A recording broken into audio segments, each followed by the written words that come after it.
The raven arrived at the first light of dawn, a small shadow against the pale sky, beating its wings desperately as though burdened by the weight of its message. In the courtyard of Storm's End, the guards stirred, bleary-eyed, their breath hanging in the cool air, while the bird circled overhead twice before descending to the rookery tower. Maester Alfer, young and eager, wrapped in threadbare robes of gray, was the first to greet it. His thin fingers trembled as he reached for the little scroll attached to the raven's leg. The message bore a sigil pressed into white wax, the crowned stag of House Baratheon. Yet the handwriting, spidery and uncertain, belonged to an unknown source. Slipping the scroll into his palm, Alfer felt an odd flutter in his chest. He did not know then that this scrap of parchment would spur him on a quest of knowledge and doubt, or that it would set in motion questions that might shake the foundation of the Baratheon lineage. He only knew that something stirred in the autumn air, a secret that had flown from King's Landing in the dead of night, calling him to decipher it. He hurried to his chambers, mindful of the hush that enveloped the corridors. As he passed the long tapestry that depicted the deeds of Orys Baratheon, the rumored bastard half-brother of Aegon the Conqueror, Maester Alfer paused momentarily. It was an old tale, told in hushed corners of the castle when storms raged outside. That House Baratheon had Targaryen blood in its veins from the very beginning, thanks to Orys and his rumored connection to the first Targaryen king. But as far as official records went, that rumor remained unproven, more the stuff of tavern gossip than genealogical fact. Alfer let his gaze linger on the scene. Orys kneeling at the conqueror's feet, blood smeared on the battlefield, a vow echoing in the stormy sky, and in the corner of that tapestry, a dark swirl of threads that might have signified dragon fire. He had walked by it countless times, never thinking it would become more than a curious bit of castle lore. Yet now, an uneasy sense guided him away from it. Secrets had a way of coming to the surface at the most unexpected times. Holding the mysterious missive tight, he resumed his brisk pace, heart beating faster than the footsteps that echoed behind him. In the privacy of his small chamber, Alfer opened the scroll. By the flickering light of a single candle, he read the words, scrawled in a shaking hand, "Find the truth in the Red Keep, among the hidden ledgers. The stag's crown may weigh heavier than he knows." The note bore no signature. There was a slash of ink at the bottom, as though the writer had been interrupted mid-sentence or had lost the courage to finish. Alfer swallowed hard, trying to steady the excitement that welled up inside him. He had been a maester only a few years, and never before had any secret message addressed him so directly. It was a riddle, to be sure, one that hinted at genealogical or historical truths lying buried in the Red Keep's restricted archives. The crown in question could only refer to one man, King Robert Baratheon, who sat upon the Iron Throne after the bloody rebellion that ended the Targaryen dynasty. Why would someone suggest that Robert's claim, or his lineage, might hold more weight than he realized? The next days passed in restless contemplation. No more birds arrived with further clues, and no signature was revealed. Alfer wrestled with his curiosity and sense of duty. Should he reveal the letter to the castellans of Storm's End, or to Lord Stannis, Robert's younger brother, who governed the fortress in the king's absence? Prudence advised him to do so, but a deeper thirst for knowledge, for the hidden truths that might be gleaned, urged him to keep it secret. Alfer told himself that maesters were supposed to be above suspicion and beyond ambition, dedicated only to serving knowledge. Yet how many had perished through ignorance, or lived in regret for failing to act? Perhaps, he reasoned, it would be better to learn what he could first, to gather evidence before stirring up trouble that might prove groundless. On a brisk morning, when the seas raged below Storm's End and the wind howled, Alfer found himself standing before Lord Stannis' Solar. Stannis Baratheon was known for his sternness, the rigidity of his posture as unyielding as the basalt walls of the castle. Even in the hush of dawn, he worked by the flicker of lamplight, bent over letters and documents, tending to the duties of the realm while his older brother reveled in King's Landing. Stannis had no patience for mysteries. He trusted in facts, figures, and loyal service. Alfer approached with the scroll hidden in an inner pocket of his robe, uncertain whether to confide in the Lord. But as he raised his hand to knock, the door swung open, revealing Stannis himself, who stared at the young maester with his piercing blue eyes, as though he had sensed Alfer's presence before any sound was made.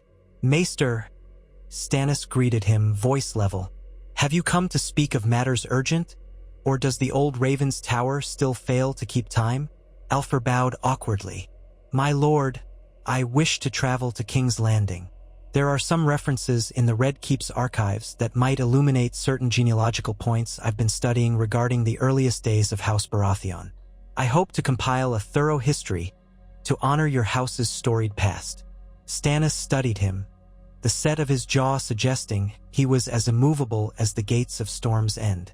"Genealogy," he said, almost as if the word were an accusation. "Why the rush? The house is well known for its roots. Orys Baratheon and all that. But if you must waste your time on dusty scrolls, you have my leave." He paused, the faintest crease forming on his brow. "Are you certain you're not required here?" Alfer nodded. "Yes, my lord. This research may be of greater benefit in the future, especially now that King Robert's line is established on the throne. There may be matters in the records that reaffirm the grandeur of House Baratheon." The lie came more smoothly than he expected, though not wholly untrue. He dared not mention the cryptic words from the hidden scroll. Stannis, after a moment's hesitation, waved him off, uninterested in further questions. That evening, Alfer departed Storm's End with a small retinue, traveling by horse along the winding roads that hugged the storm-lashed coasts. He could almost feel the presence of the past riding with him, intangible ghosts whispering of battles and secrets in the rustling of the wind. The journey to King's Landing took nearly a fortnight, with the party stopping at modest inns and holdfasts along the way. Alfer kept to himself, poring over what few genealogical references he already possessed. He was reminded that House Baratheon's founder was indeed rumored to be a half-brother of Aegon the Conqueror. Over the centuries, the lines had crossed and mingled, but no official text had ever proclaimed the Baratheons as carrying the blood of the dragon. If indeed the scrawl on that parchment was true, or if there was something more hidden in the Red Keep, then perhaps that rumor was more than an idle tale. When the massive walls of King's Landing finally came into view, Alfer found his chest tightening. The capital's sprawl of pale stone and winding streets spread before him like a labyrinth, crowned by the Red Keep perched upon the high hill. King's Landing smelled of sweat, spice, and the sea, a chaotic swirl of life. The city was still abuzz with the aftermath of Robert's ascension. Merchants hawked goods and news alike, and in the cobblestone squares, musicians sang bawdy songs praising Robert's strength and jolly nature. The memory of the Targaryens seemed already a distant echo. Their dynasty ended in dragonfire and rebellion. Only the occasional hush of rumor could conjure the image of silver-haired royalty walking these streets. Alfer was greeted in the castle's courtyard by a fellow maester, old Denegar, who served the king in the Red Keep. Denegar was a man of quiet intellect, more at home with musty ledgers than with the bustling life of the court. He ushered Alfer inside and gave him a brief nod, silently acknowledging that the younger maester had some business in the archives. They spoke little beyond the formalities of greeting, for Denegar was a man of few words. Navigating through the maze of corridors, Alfer felt dwarfed by the Red Keep's looming grandeur. He passed mosaic-tiled floors and great halls hung with banners depicting the stag of Baratheon impaled by the golden crown. Finally, the archives, a sprawling network of chambers stuffed with scrolls and tomes stretching back centuries. The smell of old parchment and lamp oil filled his senses. He recalled the cryptic note. "Find the truth in the Red Keep, among the hidden ledgers." Hidden ledgers were rumored to be locked away in side chambers, restricted only to those with special permission or cunning enough to pry them open. Days blurred into one another as Alfer immersed himself in the labyrinth of documents. He focused on the genealogical records from the era of the Targaryen kings. He read about marriages brokered for political gain, about bastards legitimized and cast aside. He found references to Gendry, a rumored bastard of King Robert, but that was no secret. Kings of the realm often had bastards. Yet the note had mentioned the stag's crown weighing heavier than he knows. That suggested something more intrinsic than a simple child of Robert sown among the city's brothels. The old rumor of Orys Baratheon being Aegon's half-brother was the logical place to start, though Alfur found little beyond what was commonly accepted. On his 5th day in the archives, he discovered an obscure ledger dating from the reign of King Jaehaerys I. The ledger was an enumeration of royal grants and lines of descent for minor lords. Alfur's eyes scanned the cramped writing, pages upon pages of genealogical minutiae. Then he stumbled upon a curious line, a mention of a clandestine marriage that had been quietly annulled. The text was cryptic and couched in legal jargon, referencing a blood union that threatened the stability of the crown, sealed in the Stormlands, requiring annulment to preserve the realm's peace. No names were directly mentioned, but the ledger was sealed with the 3-headed dragon of House Targaryen and the crowned stag of House Baratheon side by side. Alfur felt his heart leap. This was unusual. The more official records never noted such a union. If it had been erased or hidden, might it be the thread that led to the revelation that House Baratheon held Targaryen blood more recent than the founding rumor? He spent long hours cross-referencing the ledger with other volumes, searching for any mention of the relevant parties. Yet the codes and references were so convoluted that he made little progress. At night, by the single flicker of a candle, he lay awake in the cramped bedchamber provided for visiting maesters, puzzling over the possibilities. Who in the Stormlands had married whom, and why would the crown see it as a threat? Perhaps a lesser-known branch of House Baratheon had once wed a Targaryen princess or a royal bastard. Such an event would complicate claims to the throne, especially if that lineage persisted. He could not help but think of Robert's rebellious war against the Targaryens. If he carried Targaryen blood himself, the irony would be staggering. On the 7th night, Alfur's dogged search led him to a small antechamber off the main archive, locked behind a heavy iron gate. He had overheard Denegar mention that certain genealogical scrolls from the time of King Aegon V had been stored there, though rarely consulted, for they dealt with obscure lines of inheritance. Alfur paced outside the gate, frustration gnawing at him. He did not have the key, and Denegar would never grant permission unless given a solid reason. The cryptic note was hardly evidence enough. Then fortune smiled upon him in the form of a loose hinge. After ensuring no one was about, Alfur carefully pried it with a small dagger. The lock gave way with a dull groan, and he slipped inside, heart thumping wildly. Inside the cramped chamber, dust lay thick as old snow. Shelves bowed under the weight of ancient tomes, and a single narrow window let in a shaft of moonlight. Alfur lit his lantern, casting dancing shadows on the walls. He rifled through the crumbling scrolls, each more fragile than the last. Hours passed, the dust tickling his throat, his eyes watering. At last he found a parchment that bore a marginal note about a contested betrothal in the Stormlands. He carefully unrolled it. The scribbled words, nearly illegible, revealed the gist of a once-secret arrangement. A Targaryen scion, known to be the daughter of a lesser Targaryen prince, betrothed to a Baratheon lord in an effort to quell tensions in the Stormlands. The text was incomplete, referencing other sealed documents. Alfur's spirit soared. This was the piece of the puzzle he needed. A direct link existed, hidden from official records. But was this scion part of the main Targaryen line or a side branch?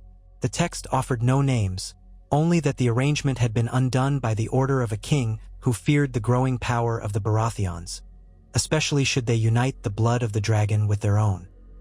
He returned to his assigned bedchamber at dawn, exhausted but triumphant. He felt like a man possessed. In those fleeting moments before sleep, he pictured King Robert sitting upon the Iron Throne, boisterous and confident, unaware of a hidden thread woven into his house's tapestry.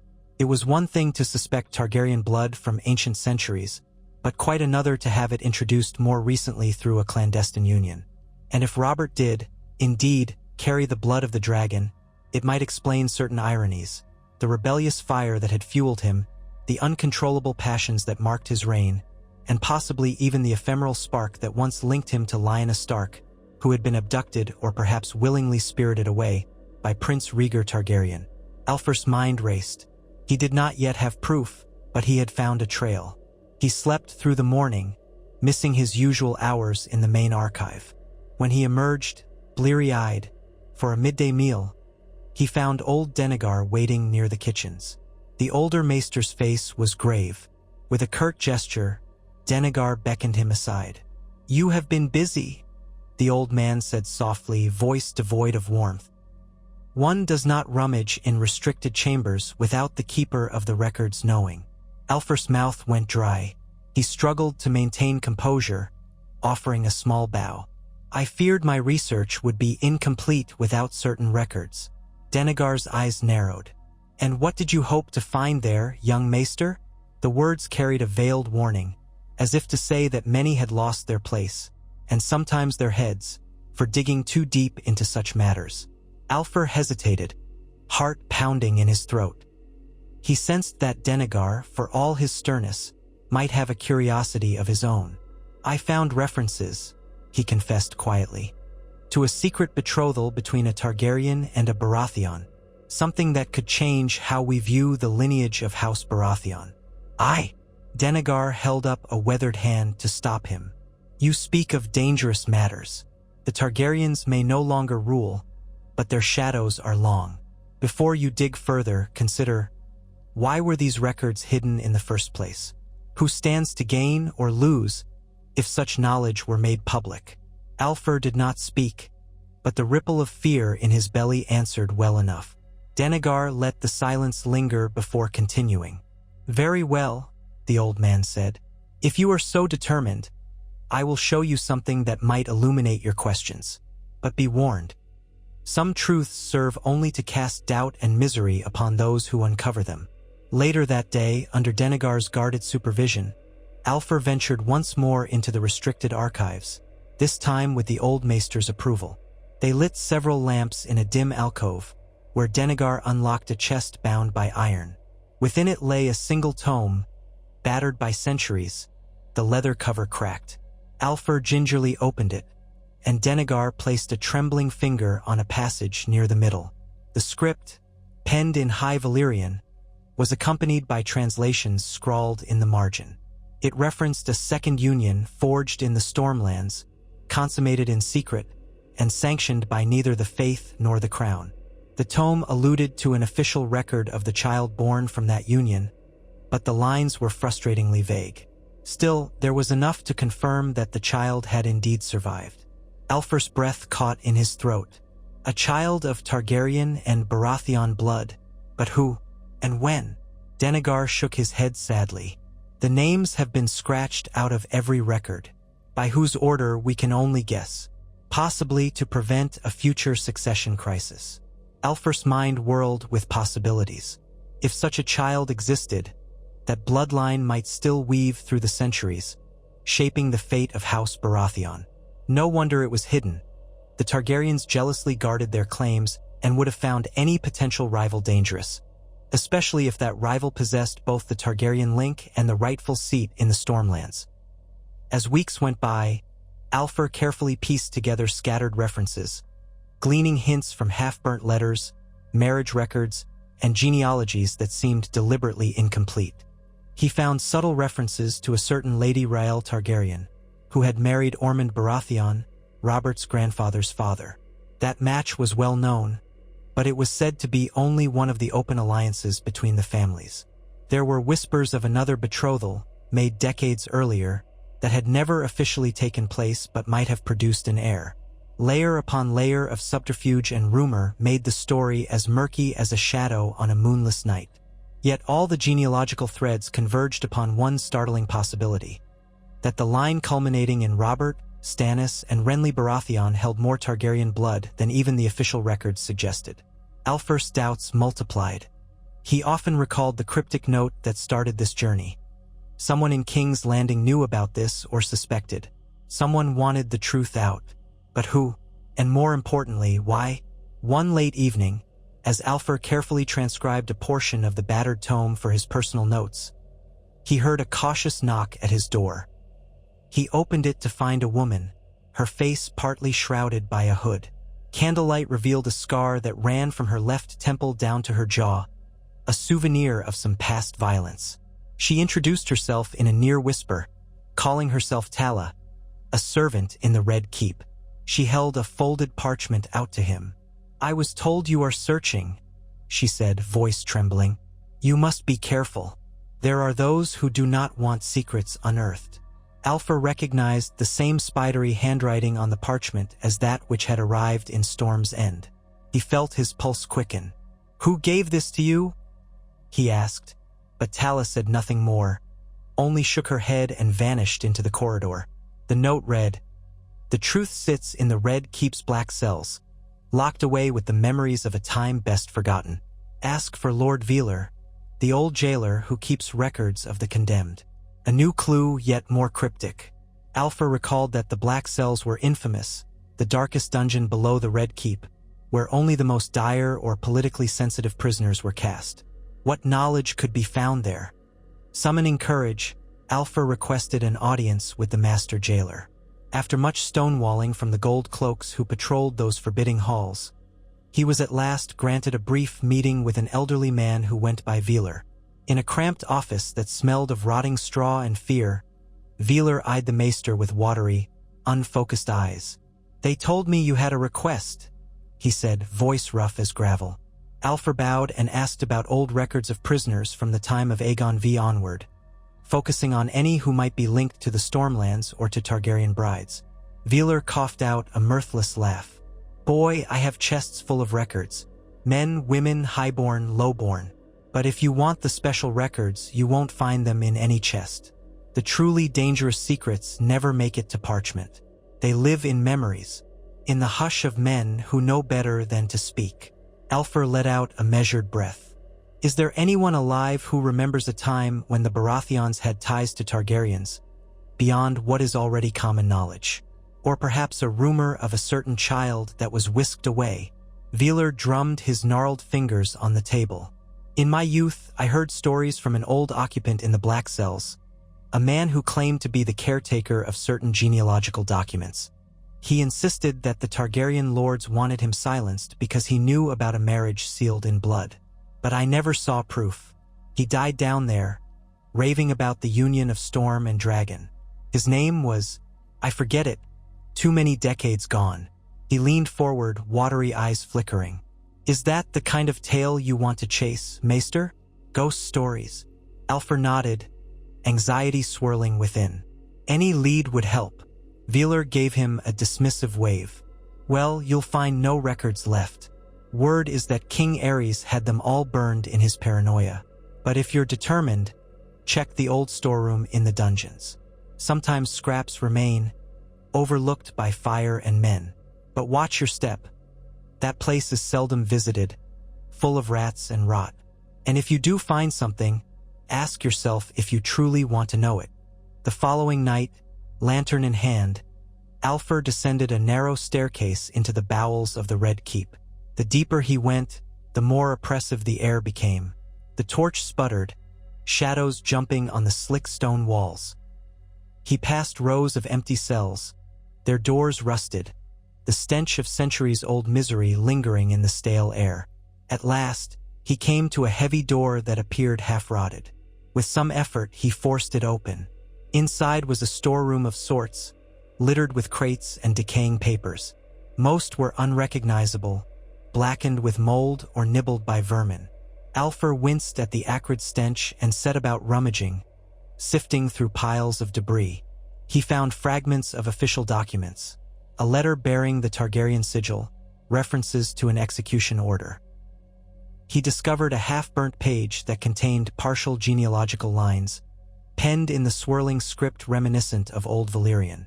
Parts of it were illegible, but he made out references to Storm's End, Royal Union, and Dragonseed. His heart hammered.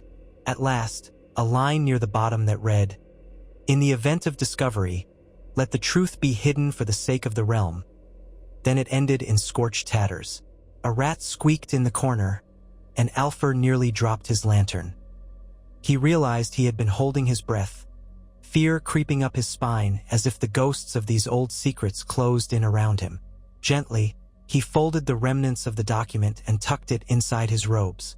Even though it was incomplete, it corroborated the threads he had gathered. A secret union producing a child with Targaryen blood in the Baratheon line. This wasn't mere rumor. It was real enough to have warranted burning the records to protect it. But why was it so important to keep hidden, especially once the Targaryens had married openly into the Baratheon family through Lady Raelle and others? Perhaps because the child came from a time or a circumstance that threatened the crown more intimately than a typical alliance. When Alfur emerged from the dungeons, the night sky seemed an almost blinding contrast to the darkness below. He felt relief and dread in equal measure. The puzzle was nearly complete, yet he lacked the conclusive piece that would prove the living line of that secret child had reached Robert Baratheon. He returned to his chambers, only to discover that they had been ransacked. His parchments were scattered, the trunk forced open. A wave of cold fear swept over him, and he scrambled to see if his notes were still there. They had been rifled through, but to his astonishment, everything remained. Whoever had invaded his quarters wanted him to know he was being watched, that he was not the only one seeking these truths. The tension only grew in the following days. Alfur moved more cautiously. He knew that whispering tongues in the red keep multiplied like rats. The courtly intrigue was thick, rumors swirling about the king's hunts, his copious feasts, and the dissatisfaction of Queen Cersei Lannister. Though Robert was beloved by many small folk for his victories, the lords whispered that the realm's coffers were draining, that new storms brewed. Alfur realized that, in such an environment, knowledge of Robert's deeper Targaryen ties could be a powder keg. Not only would it unnerve supporters of the new regime who loathed all things Targaryen, but it might give any Targaryen loyalists a fresh reason to rally behind the king, ironically forging a strange new alliance. Or it might provoke further discord, with some claiming the rightful inheritance of the dragon. One evening, as he strolled through the courtyard, Alfur was startled to see a familiar face approach him. Lord Varys, the master of whisperers, known as the Spider. Varys glided forward in his soft shoes, hands folded over his plump belly, a benign smile plastered to his face. "Ah, Maester Alfur of Storm's End, I've heard you've been quite busy in our beloved archives. Such a curious mind you have." He paused, twinkling eyes bearing down upon Alfur. "I do hope your research is bearing fruit." Alfur struggled to maintain composure, forcing a polite smile. "My Lord Varys, I am merely compiling a history of House Baratheon. The king is quite proud of his lineage, as you know." Varys nodded. "Yes, quite.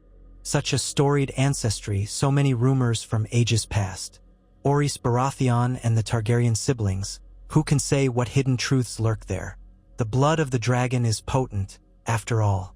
Some might say it lives on in unexpected places." There was a knowing look in Varys's eyes that made Alfur's stomach twist in knots. The Spider obviously knew something. Alfur felt like a fly in a web, uncertain which direction to flee. Varys offered him a dip of the head. "Should you need any assistance, feel free to ask. Information is, after all, my specialty. Though I must caution, some secrets are best left buried, lest they upset the balance of the realm." With that, the Master of Whisperers departed, leaving Alfur to brood over the subtle threat. It was becoming clear that multiple factions in King's Landing were aware of his investigation. Some might want the truth suppressed, while others might be prodding him to reveal it, using him as a pawn in a larger game. But Alfur could not turn back now. The thirst for knowledge gripped him, as did a sense of duty to the history of the realm. Regardless of the consequences, he believed that truth, once uncovered, demanded to be acknowledged. His perseverance paid off when, in a corner of the restricted archives, he stumbled on a battered register of births associated with the royal family's lesser-known cousins and distant kin. Within its pages, under the heading of Stormlands, Alfur found a partial entry detailing the fruit of a union between the scion of House Targaryen and a lady of House Baratheon. Though the names were again omitted, the date suggested it occurred roughly 70 years before Robert's rebellion. That would place it well after the rumored founder Orys' time, indicating a second infusion of Targaryen blood. The next lines had been smeared with ink, perhaps deliberately. Yet he could discern references to the child's descendants eventually marrying back into the main Baratheon line. If true, that meant Robert Baratheon and his brothers carried a more substantial Targaryen inheritance than the realm realized.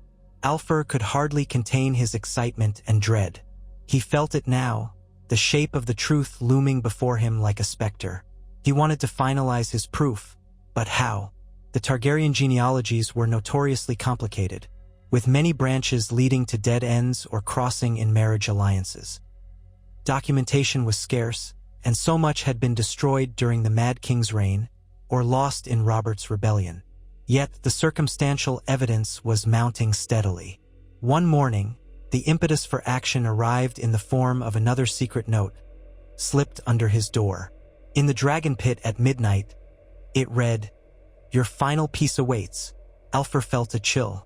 The dragon pit, the colossal ruin perched on the hill of Rhaenys, where the Targaryens once kept their dragons, was half collapsed and shunned after the dance of the dragons. Who would want to meet him there, under cover of darkness? That night he ventured forth, cloak pulled tight against the chill. The city slept fitfully, the moon hidden by clouds. The dragon pit loomed as a dark silhouette, broken domes and crumbling walls testifying to the downfall of House Targaryen. Alfur picked his way over rubble until he reached what remained of the main hall. Shadows swirled. For a moment, he thought he was alone, until a figure stepped out from behind a fallen column. The hood obscured their face, but he recognized the scarred features. Tala, the servant who had delivered the note.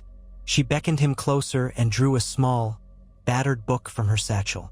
"This belonged to my grandfather," she whispered, voice taut with fear. He was scribe to Prince Duncan Targaryen, known as Duncan the Small, who recorded many private correspondences. "My grandfather made his own copy of certain letters, thinking to preserve the truth. He passed it down through our family, but we never dared show it to anyone." Alfur took the book with trembling hands. "Why give it to me?" he asked. She bowed her head. "So the truth might be known. I have no love for Targaryens or Baratheons, but I hate secrets that lead to death and lies. If this truth can save the realm from more bloodshed, so be it." She glanced around nervously. "I must go. Do not tarry."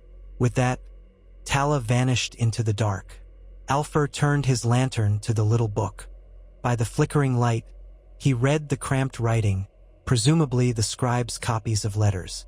Many were mundane, discussing tours of the Stormlands or the crown's finances. But buried within the pages, he found references to a union between a Targaryen prince and a Baratheon lady, so explicit that there could be no doubt. Named in full, though heavily disguised in the original letters, was one Aelor Targaryen, a lesser-known prince overshadowed by more prominent siblings. And the Baratheon lady he wed in secret was of a cadet branch of the Storm's End line. The letters described how the union was annulled by royal decree, but not before a child was conceived. That child, in turn, was quietly raised in the Stormlands, eventually marrying into the main Baratheon line. The final letter read, "Though the crown wishes this union erased, blood cannot be undone by parchment or decree. The seed is sown in the storm's lineage, and the storms may well rage should this truth ever come to light." Alfur felt his head spin. This was it, the final piece, naming names, giving dates. If these letters were authentic, Robert Baratheon and his brothers were not merely rumored to have Targaryen blood from Orys or from Lady Rael. They came from a far more direct infusion of that line, about 2 generations before the realm widely recognized. With the rebellious Robert now wearing the Iron Throne, the dynasty of House Targaryen lived on in the very man who had overthrown it.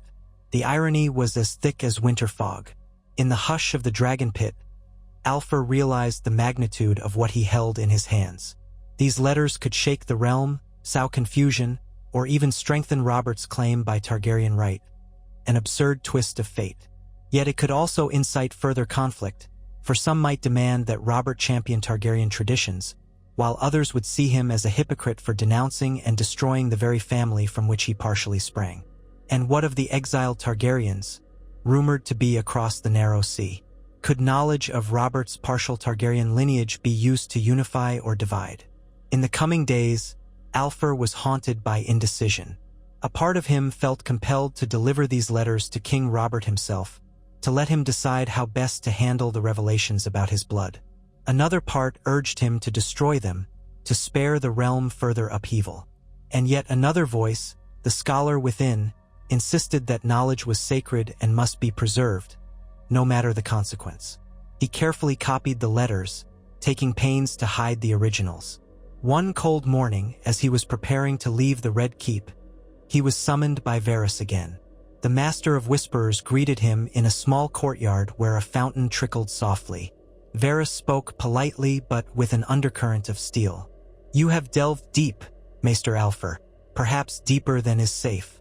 There are many in this court who would take extreme measures if they suspected you intended to reveal certain truths. The realm is fragile, you see. Our good King Robert is beloved. And yet there are those who remember the Targaryens with fondness or with fear. Let sleeping dragons lie, I would advise. Or, if you must wake them, do so knowing there will be fire and blood." Alfur mustered his courage. "The truth is the truth, my lord. Should the king not be aware of his own heritage? Is it not his right to know?" Varys gave him a cryptic smile. "Oh, he may know some of it already, or he may not. Sometimes it is kinder for a man to believe his victories are straightforward, that he vanquished a foe wholly different from himself. The question is, what do you hope to achieve by telling him? Would it bring him peace, or would it bring him rage?" Alfur had no immediate answer. After that conversation, he found himself mired in introspection. He decided to seek counsel from the only man in King's Landing he truly trusted to be honorable, Eddard Stark, the king's hand and Robert's longtime friend. But Ned Stark was notoriously busy, burdened by the tasks of the realm and also uneasy in the southern city. Alfur hovered about the halls of the Hand's Tower, hoping to catch a moment of Lord Stark's time. But the stoic northerner was perpetually harried, and eventually Alfur lost his nerve. Would Ned Stark even want to hear such news? If he believed that the Targaryen line still existed in Robert, would it not burden him with yet another secret in a court that already teemed with intrigue? In the end, Alfur decided to depart King's Landing. The revelations were too vast, the dangers too real. He secured his copies of the letters, disguising them within innocuous genealogical treatises. A creeping feeling told him that the next step in his journey might be to consult the elders at the Citadel, though they were not always welcoming of controversies that could upset the realm. Nonetheless, the Citadel was the seat of knowledge, and if anywhere in Westeros possessed the capacity to judge the authenticity of these documents, it was there. On the day he left, the city bustled as usual. Traders, guards, courtiers, whores, and thieves, all unaware that beneath their everyday clamor lay a secret that could redefine the monarchy. Alfur mounted his horse and rode through the mud gate, the book of letters weighing heavily in his saddlebag. In his heart, he knew that the truth he carried might never see the light of day, or that, if it did, it could unleash a storm greater than any house Baratheon had ever known. The journey to Old Town stretched over many weeks. Alfur traveled with caution, aware that cutthroats and brigands might be the least of his worries. If word spread of what he possessed, assassins from any number of factions might seek him out. He kept to back roads, occasionally presenting his maester's chain to gain lodging in small holdfasts. He seldom slept soundly, waking at the slightest noise. With each passing league, the question loomed larger. What would the Citadel do if he presented these revelations? Would they bury them out of a desire for stability, or would they record them in the annals of history, letting future generations judge? At last, the imposing high tower came into view, and beyond it, the Citadel's tall spires.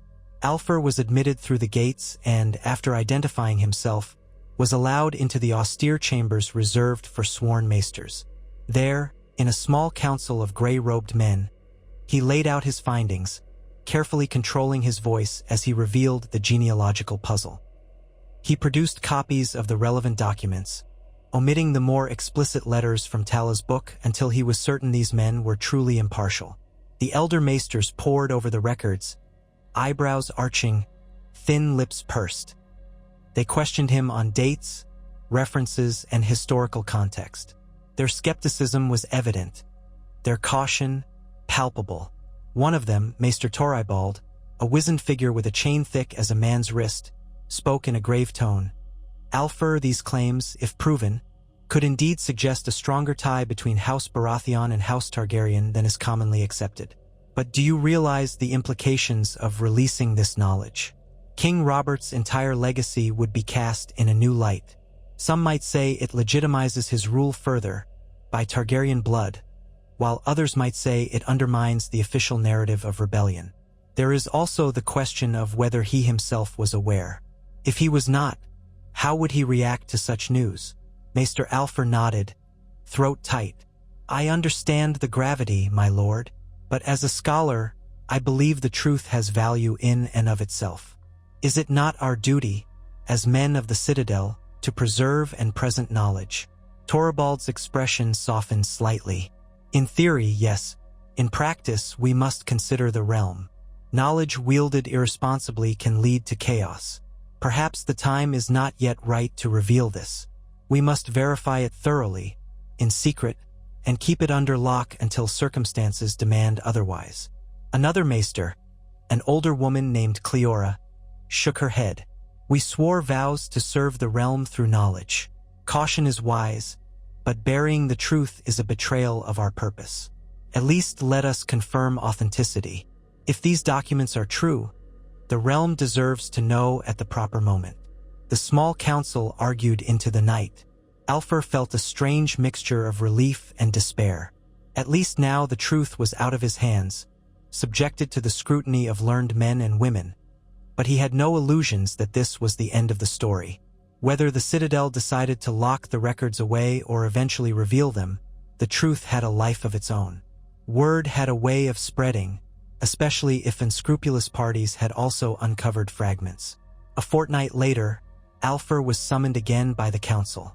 Maester Toribald informed him that the authenticity of the primary genealogical entries seemed credible, though the letters in Tala's book required deeper analysis due to the potentia for forgeries. The council had chosen to keep all the documents in a secret vault within the Citadel. "For the sake of the realm," Toribald intoned, "we shall refrain from public disclosure until a more opportune time. If the king should pass without heirs, or if a future crisis arises concerning the Baratheon line, knowledge of Targaryen blood might prove decisive. But for now, we see no reason to destabilize the realm." Alfur struggled with conflicting emotions. He wanted the truth to be known, but he also realized the devastation that revelation could cause. So he consented to the council's decision. He stayed on at the Citadel for a time, reuniting with old mentors and offering his expertise in the archives. Yet he remained restless. He had the uneasy sense that burying secrets seldom ended well. Letters from King's Landing, from Storm's End, and from across the realm told of Robert's continuing rule. The king was said to be feasting more than governing, but the realm was largely at peace. If Alfur's discovery were to become public, might it trigger another war? He consoled himself with the thought that perhaps the realm did not need to know. Better to keep the king's blood a quiet mystery rather than risk renewed conflict. Yet the memory of those hidden ledgers, the half-burnt records in the dungeons of the Red Keep, the battered book from Tala, and the cryptic note warning that the stag's crown weighed heavier than he knew, none of these would leave his mind. He recalled the final letter from the scribe's book.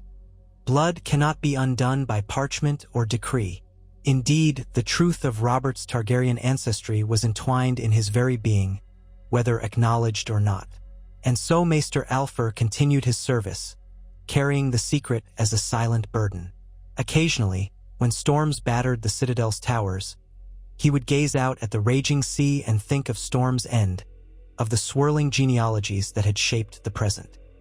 He imagined Robert, perhaps in some drunken reverie, gazing up at the Iron Throne, unaware that within his veins pulsed the very blood he had fought to extinguish. The notion haunted Alfur, filling him with a profound sense of irony. Time passed. The Citadel stored the documents away. Still, rumor occasionally stirred in the taverns and among courtly gossips. Whispers that House Baratheon's ancestors were not as far removed from the Dragonlords as presumed. Yet no one produced conclusive proof, and so it remained the stuff of speculation. Alfur went on with his duties. He wrote treatises on herbology, corrected novices in their letters, and quietly added footnotes to certain genealogical volumes that might, one day, be crucial. He never discovered the identity of the mysterious figure who first sent him the scroll in Storm's End, nor did he learn Tala's fate. Perhaps she had fled King's Landing, or perhaps she lurked in the shadows, waiting for another moment to force the truth into the open.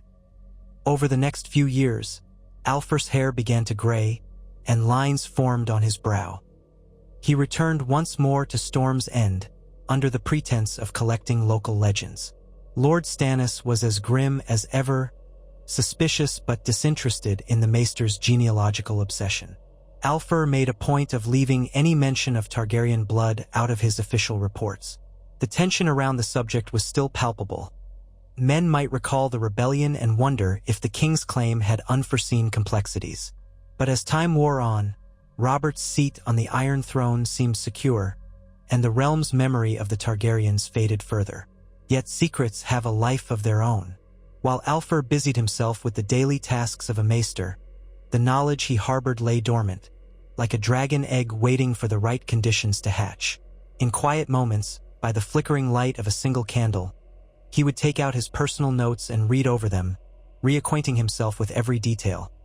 The old ledger referencing the union that was annulled, the battered tome that spoke of the child's survival, the book of letters from Prince Duncan's scribe. He knew them by heart. A swirl of pride and dread always accompanied the recollection that he, in some small way, had become the keeper of a secret that could rock the Seven Kingdoms. He sometimes wondered if Robert's boisterous nature, his fierce temper, and his inclination toward grand gestures were in part the result of a hidden dragon's spark in his blood. After all, the Targaryens were known for their passionate extremes.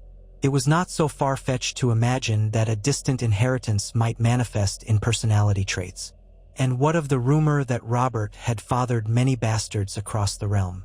If his Targaryen ancestry was genuine, might it be passed on to more lines than anyone realized? The thought was dizzying. So many possibilities branching out like a vast, tangled family tree. One day, while reading a Raven's dispatch from King's Landing, Alfur learned of a new wave of unrest in the capital. Political tensions simmered between the king and the queen's powerful family. The note was routine in its dryness, but Alfur's mind drifted to those old genealogies, the half-burnt records, the hush of secrets. He realized that no matter how one tried to suppress them, eventually secrets found their way to the surface. Perhaps not now, perhaps not for years, but in some future crisis, the realm might realize that the line of the stag was not so distant from the dragon as believed. He had no illusions that the discovery of Robert's Targaryen blood would solve all of Westeros's problems or bring any real sense of unity. More likely, it would kindle fresh turmoil. Yet knowledge was a relentless force, and Alfur took a certain strange solace in that. The realm's tapestry was woven of countless threads, bloodlines, loyalties, betrayals, and hidden truths. No single thread alone determined its pattern, but each contributed to the whole. Thus, Maester Alfur carried on, content to know that he had, at least, uncovered a crucial part of the story. The world might never celebrate his revelation, but he had honored his vow to knowledge. Someday, perhaps, another scholar or a cunning lord might stumble upon the same clues, or maybe someone would unearth the sealed vault in the citadel. If so, they would find ample evidence that Robert Baratheon carried the blood of the dragon, an inheritance that might explain the savage triumph of his rebellion and the complexities of his reign. Even if that truth never came to light in his lifetime, Alfur believed it mattered that someone knew, someone who would record it faithfully, preserving it for an uncertain future. The words of the old scribes echoed in his mind. Blood cannot be undone by parchment or decree. Indeed, it lived on quietly, in the living heart of the king. And so the realm churned forward, oblivious and content, while deep beneath the surface, a hidden thread tied House Baratheon and House Targaryen together, storm and dragon, united and at odds in the same breath, waiting for the day when the realm's tapestry was inevitably rewoven, and the knowledge of that bond burst into the light like dragonfire illuminating a stormy sky. Maester Alfur often remembered the day, He stood upon the ramparts of Storm's End in the dying light of afternoon, gazing out upon the churning sea. A bitter wind whipped at his gray robes and stung his cheeks, howling around the ancient stones as if in lament. Looking down, he saw the high tides smashing against the rocks, sending sprays of white foam into the air. The sight felt like a warning or an omen, raw and unrelenting. It reminded him of the secret he carried, a secret that could batter the realm just as violently if ever it broke free. The blood of the dragon, hidden in the line of the stag. He had lived with that burden for years now. He had scoured archives, matched genealogies, and pored over half-ruined scrolls until his eyes ached and his mind reeled. The Citadel's elders had deemed it too dangerous to reveal. King Robert himself seemed either ignorant or willfully uninterested in anything concerning Targaryen ancestry. His daily concerns more likely revolved around hunts, feasts, and the intricacies of royal finances. The realm itself, for better or worse, ambled onward under the weight of old grudges and silent illusions. But Alfer, though quiet in his daily tasks, had never quite let it go. There was always the possibility that fate would intervene, that events would force the truth into daylight. He was an older man now. His cheeks were gaunt, and faint lines creased the corners of his eyes. Still, he wore his maester's chain with an unassuming dignity. He had returned to Storm's End as part of his service to House Baratheon, though King Robert was in King's Landing and Lord Stannis was mostly at Dragonstone these days. Renly Baratheon, the youngest brother, now presided more often at Storm's End. Renly was vibrant and gregarious, welcoming minstrels, tournaments, and visitors to keep the fortress lively. It was a stark contrast to Stannis's grim stewardship. For Alfer, who had grown accustomed to hushed corridors and dim archives, Renly's presence felt like a bright flame that chased away shadows. Even so, shadows always lurked, waiting for the right moment to lengthen and claim their due. On that particular evening, Alfer descended the steps from the battlements, intending to retreat to his chambers for a quiet supper of bread and broth. Instead, he was met by Brienne of Tarth, a tall and awkward young woman, all muscle and earnestness. She was one of Renly's most devoted companions and occasional guards, though she bore no official title beyond her noble birth. Alfer paused, bowing his head politely. "Maester," Brienne said in her rough, nervous manner, "Lord Renly wishes to see you in the Solar." He could see discomfort etched in her face. She was not used to delivering small messages or performing courtly tasks, yet she would do anything for Renly. Alfer thanked her and followed her broad back through the corridors until they reached the Lord Solar. A warm fire crackled in the hearth, and the lingering scent of roasted venison clung to the air. Renly, wearing a fine green doublet and leaning casually against a table, beckoned him inside. "Maester Alfer," Renly said, flashing a disarming smile that held both humor and curiosity. "I've heard you once spent time in the Red Keep's archives. You're a bit of an expert on genealogies, especially regarding my house." "Yes." Alfer inclined his head. "I've done what I can to understand the broader lineage of House Baratheon, my lord. Your house has a storied history indeed." Renly nodded and gestured for Alfer to approach. Upon the table lay a heavy tome, open to a family tree of swirling lines and marginal scribbles. "I've been trying to piece together some details of the Baratheon past," Renly said. "Ever since King Robert took the throne, we've all been so busy ensuring stability, and now he's busy ensuring the taverns are drained of every last bit of ale. A wry quirk of the mouth. But I've grown interested in the older lines. I've heard rumors that we had Targaryen blood beyond the known match of my grandmother, Rhaelle Targaryen. Are these rumors true?" The question came casually, but Alfer's heart kicked in his chest. He knew that such rumors circulated among servants and lesser knights, especially old cronies who liked to gossip about the hush-hush stories from prior reigns. But he had not expected Renly to take an interest in something so potentially dangerous. Alfer kept his voice even. "Rumors do swirl, my lord. Certainly, the founder Orys Baratheon was rumored to be related to Aegon the Conqueror. And, as you say, there is Lady Rhaelle, who was indeed King Robert's and your own grandmother on the paternal side. It is no great secret that House Baratheon has some Targaryen blood. Renly tapped a finger on the tome's pages, eyes narrowing in thought. Indeed, but some claim that we Baratheons carry more Targaryen fire than is commonly said.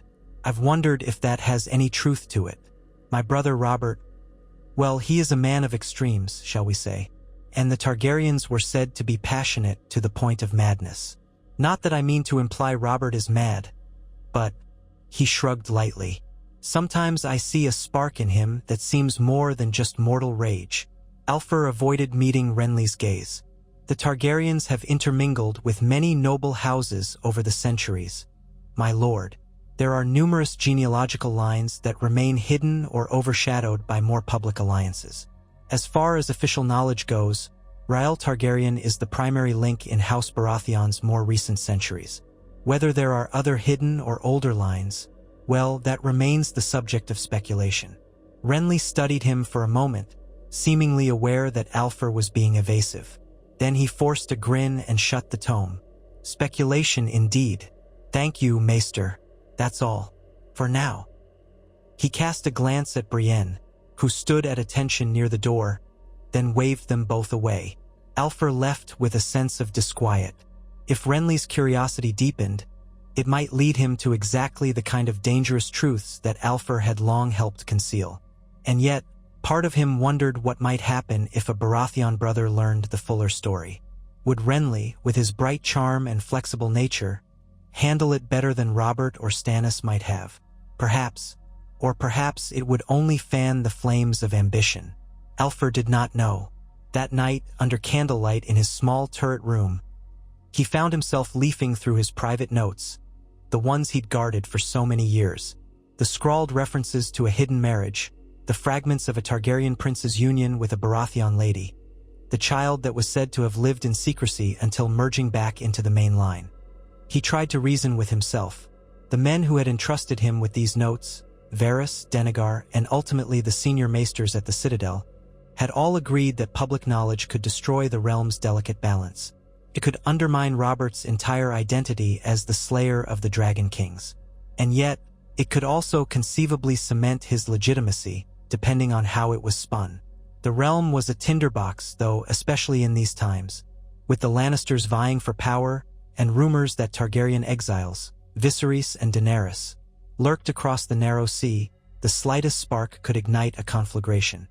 He closed his eyes, letting the hush of the night soothe him. The tides below Storm's End thundered ceaselessly, as if echoing his concerns. Storm's End was a fortress built to endure tempests.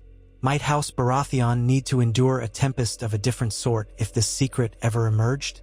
In the weeks that followed, life at Storm's End settled into a routine of sorts. Renly, bored with day-to-day governance, often traveled to King's Landing for tournaments or to see his brother, sometimes taking Brienne with him. The castle stewards handled minor complaints, local disputes, and taxes. Alfur busied himself in the Maester's tower, tending to the ravens, mixing medicinal salves, and keeping the keep's accounts. Often, he was left alone with his thoughts for hours at a time. One day, a raven arrived bearing the royal seal. It carried a summons from King Robert to all his bannermen. Word had reached the capital that Daenerys Targaryen, the last known female scion of the exiled dragon line, was rumored to have wed a Dothraki warlord across the sea. Robert, ever paranoid of Targaryen comebacks, was said to be in a fury, calling for watchful vigilance against any sign of invasion. Some said he was even urging assassins to handle the problem before it grew. Alfur read the official announcement and felt a chill seep into his bones. Once more, that old dynamic reared its head. The Baratheons had triumphed over House Targaryen, supposedly ending the dragon's rule. But if, in truth, Baratheon blood was partly Targaryen blood, what did that say about this ceaseless vendetta? He sealed the letter with a reply dictated by the castle castellan, reaffirming Storm's End's loyalty. Then he went to the library to reflect on the significance. He leafed through a battered history of Robert's rebellion, the events that had ended King Aerys II's reign and placed Robert on the Iron Throne. The official histories described Robert as the righteous hero who overthrew a tyrannical dragon king. Now, Robert threatened to snuff out the last Targaryens across the sea. There was something tragic in it, Alfur thought. The blood of House Targaryen, so intertwined with House Baratheon in ways few suspected, might soon be extinguished entirely. Yet the realm was rarely so simple. Rumors trickled in. Daenerys Targaryen was rumored to be pregnant. The Dothraki hordes might eventually cross the sea. Whispers from the east hinted that the exiled Targaryens had found new supporters or hidden fortunes. Robert apparently raged at these rumors, determined to crush any threat before it bloomed. Alfur found himself in the uneasy position of rooting for neither side, only for truth. He wished the realm could reconcile its past more honestly. But that was a naive dream, he knew.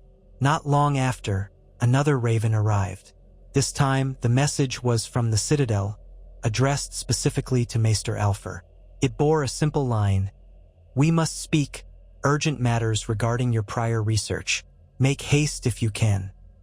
It was signed by Maester Cleora, one of the few who had argued that burying knowledge forever was a disservice to the realm. The urgency in her tone was striking. Alfur considered ignoring the summons, for traveling to Old Town would leave Storm's End without a maester. But the Castellan, intrigued by mention of urgent scholarly work, granted him permission. Within days, Alfur set out by ship, sailing the choppy waters around the southern coast before navigating the mouth of the Honeywine River. The journey was tense with storms. Rain lashed the decks, and thunder rumbled overhead. Alfur spent most of the voyage in his cramped cabin, reading what few treatises he had brought to pass the time. Each bolt of lightning outside reminded him of the motif he could never escape: storm and dragon, raging forces colliding. At last, he arrived in Old Town, its towering lighthouse shining pale against the horizon. The citadel sprawled along the river, bridges and spires of gray stone connected by arches. Alfur could not help but feel a sense of reverence and nostalgia. This was where he had first earned his chain, devoting years to the pursuit of knowledge. Upon entering, he was escorted to a quiet courtyard where Cleora waited. She was older than he remembered, her once bright auburn hair now fully silver, but her eyes were keen as ever. She nodded in greeting, then led him to a private chamber.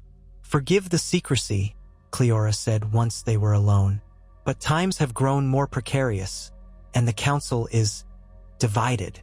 Alfur removed his damp cloak, taking a seat at a small wooden table. "What has happened?" Cleora leaned in, voice low. "Word has reached us through certain channels that there is growing suspicion about the Baratheon bloodline. Some are connecting it to the Targaryen exiles. Most of the realm still believes Robert Baratheon ended House Targaryen entirely, aside from those rumored children across the sea. But if the rumor of deeper Targaryen blood in Robert is proven, some fear it could cause the Iron Throne's legitimacy to unravel. Others say it would strengthen it, ironically. Yet it could also cause chaos in the line of succession if the truth emerges that the Baratheons share more than a superficial drop of Targaryen blood. Alfur felt the old, familiar anxiety. "I thought the Citadel agreed to keep any definitive documents locked away. I entrusted everything to the archives here years ago." Cleora pressed her lips thin. "Indeed, but not all knowledge rests solely in the Citadel. There are letters, copies, rumors repeated by stewards, even songs. Varys the Spider was said to keep a hidden network of informants. A ghost of your old friend Tala, perhaps, or others like her. In short, we may not be the only keepers of this secret. And now, with the Targaryen princess rumored to be pregnant across the sea, there are certain lords in Westeros who might find it advantageous to prove or disprove Robert's Targaryen blood. They could attempt to blackmail him, or they might try to claim some alliance with the exiled Targaryens. We can't say for certain how it will play out." Alfur let out a long breath. "Then you suspect turmoil might be brewing. Someone might try to bring these documents to light, or perhaps some forged version of them to sow confusion. Either way, it's dangerous." She nodded gravely. "Yes, and the Archmesters are torn. Half believe we must maintain absolute silence, that the realm is best served by leaving the matter buried. The other half suspect that if events spiral, the Citadel should be prepared to confirm or deny. The truth, once unleashed, is unstoppable." We must be ready. Alpha rubbed his temples. And why did you summon me? Because you know these documents better than anyone alive, Cleora said. You were the one who uncovered them, who followed the trail from Storm's End to the Red Keep's dungeons, who spoke with that old jailer, Veeler, and who risked your life rummaging in restricted archives. If it comes to a confrontation of evidence, if the realm demands an authoritative stance, you may be called to testify before the great lords, or possibly even before the king himself. A cold sweat broke out on Alfer's brow. The prospect of standing in King Robert's presence, forced to confirm or deny that he carried more Targaryen blood than known, was terrifying. Robert was not a man of measured reason. He was a man of fists, warhammers, and roaring fury, especially when the word Targaryen was mentioned.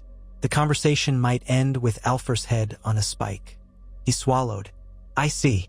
Is there any proof that someone is actively hunting these documents now? Cleora sighed, glancing at the narrow window where sunlight streamed in.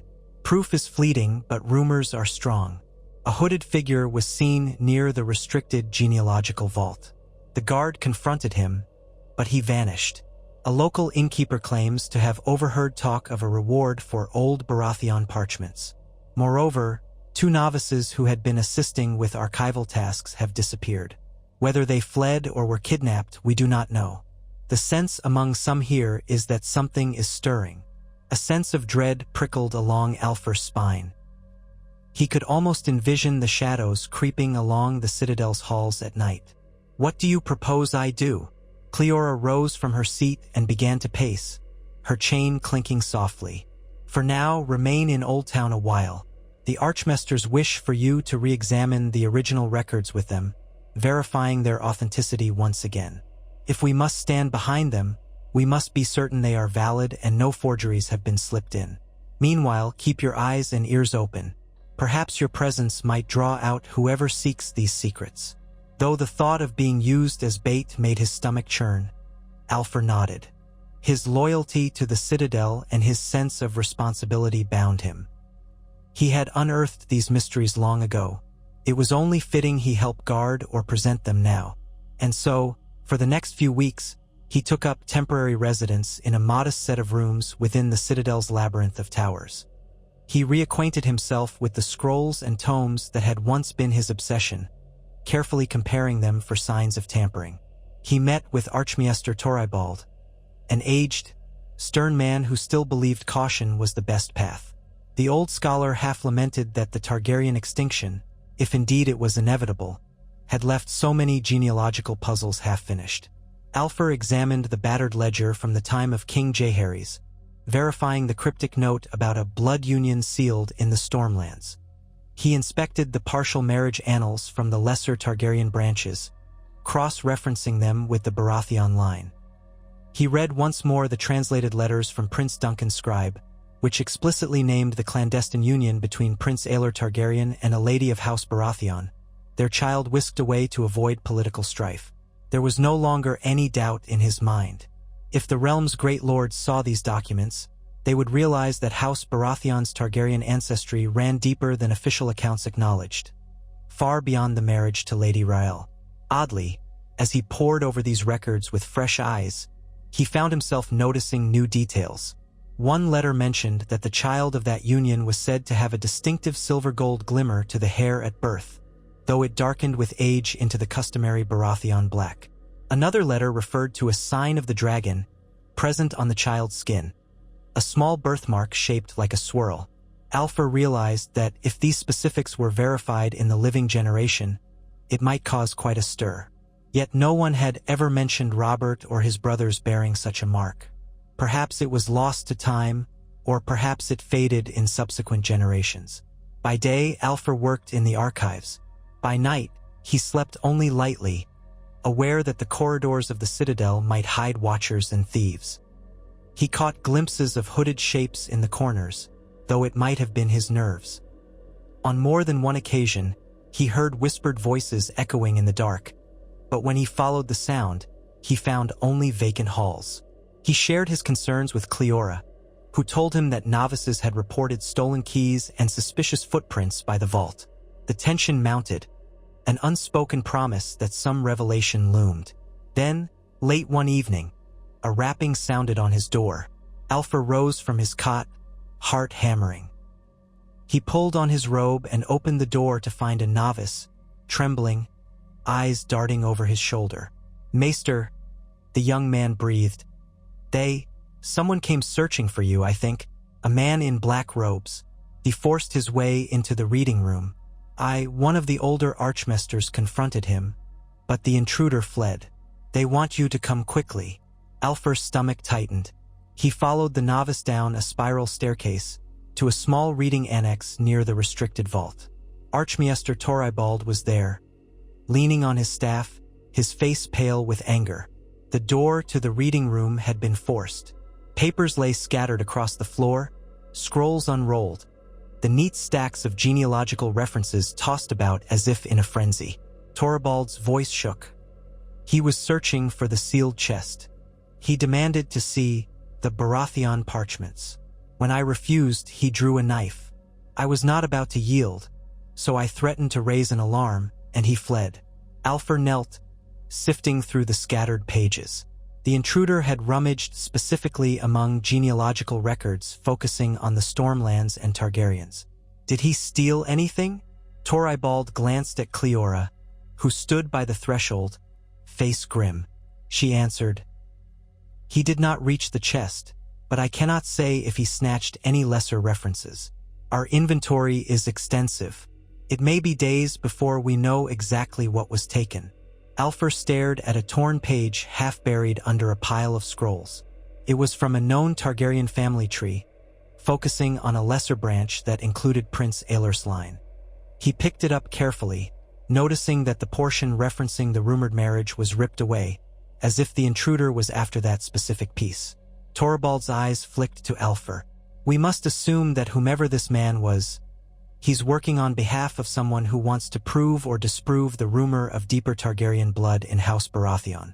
They know enough to search for these specific entries. The question is, who would gain from this knowledge now?" Alfer recalled the shifting alliances in King's Landing, the whispers of Queen Cersei's ambitions, the ongoing rumors of Daenerys Targaryen across the sea. It could be any number of parties, someone allied with the Lannisters, the Spiders Network, or even supporters of the Targaryen exiles who want to expose Robert as ironically being of the same blood. Or maybe some opportunistic lord hoping to manipulate the king. We cannot be sure. Cleora's mouth tightened. In any case, we should redouble security around these archives. If knowledge of these documents spreads, the realm could be thrust into fresh turmoil. If Robert learns someone is sniffing about Targaryen ties in his own line, his reaction could be extreme. So for the next few days, the Citadel locked down the restricted vault. Archmasters posted novices at the doors at all hours, rotating them in shifts, and no one was granted entry without explicit permission. Alfer continued to examine the documents, but now behind locked doors and under the watchful eye of his peers. The entire Citadel felt on edge, as though a single spark could set the tinder ablaze. A week passed with no further break-ins. The novices discovered no new clues about the intruder's identity. Alfer finally began to hope that perhaps the culprit, thwarted, had abandoned his search. Yet it was not to be so simple. One morning, Alfer returned from the kitchens with a bowl of porridge and found Cleora waiting by his door, her face lined with worry. "Alfer," she said quietly, "we've received a raven from King's Landing, though it was not directed to us. But to the High Septon in the Starry September word is that Lord Eddard Stark has discovered certain secrets in the capital, about the parentage of King Robert's children. The realm is in turmoil. Robert was mortally wounded on a hunt, if the rumors hold true, and now the question of succession stands. The Lannisters have seized power, but some whisper that Robert's children are not truly his. The realm is on the brink of chaos." Alfer felt as though the floor had dropped beneath him. Robert was wounded? That alone might reshape everything. And if Ned Stark had discovered that Robert's heirs were not Baratheons at all, but fathered by someone else, then the realm was in immediate danger of civil war. How is this connected to the Targaryen bloodline question? Cleora pursed her lips. Because if Robert's alleged offspring are not actually his, Then the question of who inherits the throne becomes more muddled. Stannis and Renly are the next legitimate heirs, but if there's an undercurrent that the Baratheons themselves carry Targaryen blood, we do not know how, but it might be leveraged somehow, either by supporters of the Targaryens or by those who want to undercut the Baratheons altogether. Rumors could swirl that even a Targaryen line claim is more legitimate than the children of Queen Cersei if they're fathered by a Lannister. The great houses might be forced to choose sides. A headache pulsed behind Alfer's eyes. He tried to remain calm. If Robert is truly dying, who stands to gain from exposing his Targaryen blood ties now? Almost anyone who wants to muddy the waters, Cleora said softly. But also, ironically, it might strengthen Stannis' claim. After all, if Joffrey, Myrcella, and Tommen are not Roberts, then the next in line is Stannis. If someone reveals that the Baratheon line is partly Targaryen, it might call into question the entire rebellion. Or it might rally some Targaryen loyalists to Stannis, though I doubt that's likely. The lines of politics are rarely so direct. Alfer exhaled, setting the bowl of porridge aside. He had no appetite. What do we do? For now, Cleora said, we maintain our vigilance, but I believe we should prepare for the possibility that the realm will soon demand clarity. If Robert truly dies, war may break out. Some may seek an alternative to the Lannisters' hold on the throne. Others may want to quell all rumors and keep the realm stable. The Citadel might be called upon to testify. We cannot remain neutral if we're dragged into the thick of it. When Cleora departed, Alfer slumped onto a stool, burying his face in his hands. He had never wished to be embroiled in the realm's power struggles, yet he had become the unwitting guardian of a secret that might shape the future of kings. Once, in his youth, he had felt a kind of thrill at unearthing such hidden knowledge. There was a romantic notion that truth could uplift the realm. But now, at the brink of potential civil war, he saw only tragedy in the making. The next few days brought a flood of conflicting tidings. Ravens from various corners of Westeros arrived at the Citadel. Some reported that Robert Baratheon had indeed died from his wounds, leaving the boy Joffrey crowned as king. Others whispered that Eddard Stark, the king's hand, had declared Joffrey a bastard born of incest, that Stannis was the rightful heir. Yet King's Landing was in the Lannisters' grip, and Ned Stark was rumored to be imprisoned, or worse. Renly Baratheon had fled the capital, raising banners in the south. Stannis was said to be brooding at Dragonstone, forging his own claim to the throne. The War of the Five Kings loomed, though none named it as such yet. And into that chaotic swirl came the question: might knowledge of Robert's deeper Targaryen heritage play a part? Alfer read letters from novices who traveled as far as the Riverlands, hearing lords murmur about Targaryen exiles, about dragon eggs, about the Lannisters' cunning. Many lords remembered the days of the rebellion, but no one seemed to have definitive proof of Baratheon's Targaryen tie beyond the open claim that Rhaelle Targaryen had once been grandmother to Robert, Stannis, and Renly. So it remained mostly rumor. But rumor was enough to ignite ambition. Alfer heard through Cleora that certain lords in the Reach had quietly sought an audience with Archmaester Torybald, asking pointed questions about the genealogies. They wanted to see if the Citadel could confirm or deny that a Targaryen scion had married into the Baratheon line more directly than the known story. Torybald refused to answer, claiming ignorance and citing the Citadel's neutrality. Yet the queries came again and again. Someone out there was poking, prodding, looking for cracks in the official narrative. Possibly it was agents of Renly, or perhaps even quiet supporters of Stannis who might want to bolster his claim by linking him to Targaryen blood. Or it could be hidden Targaryen loyalists seeking any advantage for Daenerys. The possibilities fanned out endlessly. As tension mounted, the Archmaesters convened an emergency session. Alfer was summoned to stand before them in a circular chamber lit by tall windows of leaded glass. The midday sun cast a harsh brilliance on the ring of robed figures, each wearing a chain of many metals. Archmaester Torybald presided, looking weary, while Cleora and 3 others sat at equal rank around him. Torybald raised a bony finger. Maester Alfer, you are the one who brought this knowledge to the Citadel's attention years ago. You stand by your findings, I trust. Alfer bowed stiffly. Yes, Archmaester. The documents are genuine, to the best of my knowledge. I have verified the seals, the handwriting, and cross-referenced them with other partial records. They align too closely to be forgeries. Toribald nodded and turned to the others. We are agreed the genealogies are authentic. The question remains, does the Citadel have a responsibility to reveal the truth now that the realm stands on a knife's edge, or is it our duty to preserve stability by withholding it? An older archmaester, wearing a silver mask over one eye for reasons of advanced cataracts, cleared his throat. To reveal it might incite confusion. The realm is already tearing itself apart over the question of Joffrey's legitimacy versus Stannis' claim. If we throw Targaryen blood in the mix, it might do more harm than good. Let the great lords decide the kingship by their own means. We need not fan the flames. Another archmaester, with a chain so long it pooled at his feet, shook his head. And if the truth emerges from another source, we would appear complicit in deception. The faith or the lords might condemn us for withholding knowledge. Our reputation could suffer greatly, as would our ability to guide the realm. Cleora spoke next, voice calm but firm.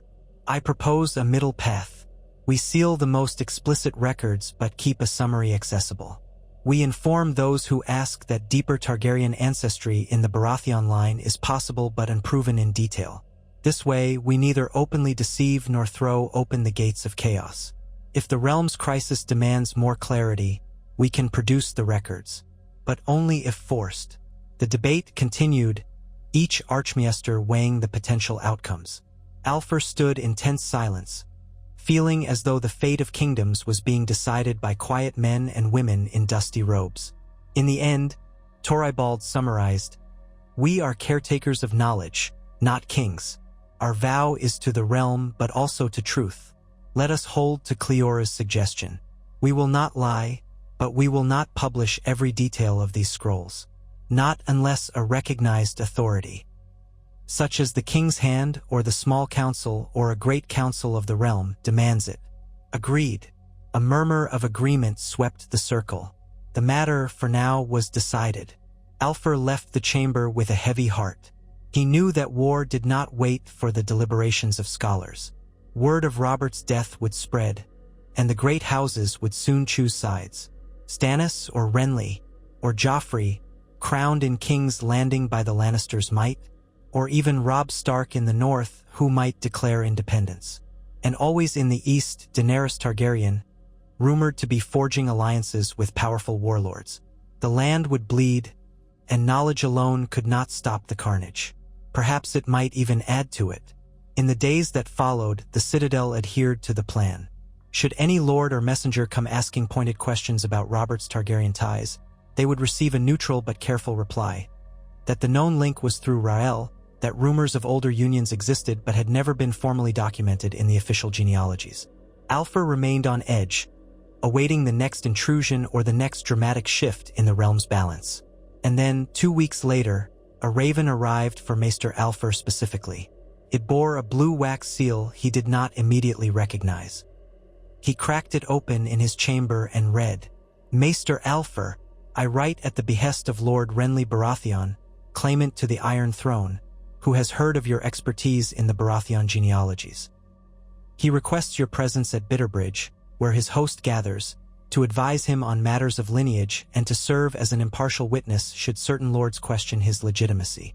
Your attendance is expected at once. Ser Colin of Greenpool, on behalf of his grace, King Renly." Alfer's heart began to race. Renly was styling himself King Renly, an obvious statement of rebellion against King Joffrey in King's Landing, as well as against Stannis, and he wanted Alfer by his side, presumably to confirm that the Baratheon line had the right to the throne. The mention of genealogies was no coincidence. Did Renly suspect or even hope to leverage the deeper Targaryen connection? Or did he MPLY want to quell any doubts about Baratheon legitimacy now that the royal children were rumored to be bastards? Alfer reported the summons to Cleora and Toribald. They cautioned him that traveling to Renly's host would effectively place him in that faction's sphere of influence. But ignoring the summons might anger Renly, who could interpret a refusal as an insult or a sign of partiality to another claimant. and as a Baratheon bannerman from Storm's End, Alfur technically owed loyalty to the holder of that seat, once Robert, now contested between Stannis and Renly. The realm's alliances were hopelessly tangled, but the lines of feudal loyalty still carried weight. Reluctantly, Alfur agreed to go. The Archmesters bid him farewell, urging caution. "Speak truth, but do not provoke war," Toribald intoned as the final word of advice, though Alfur grimly thought that war was already on the march. He set out from Old Town under the banner of neutrality, accompanied by a single acolyte for assistance and 2 guards provided by the Citadel for protection on the roads.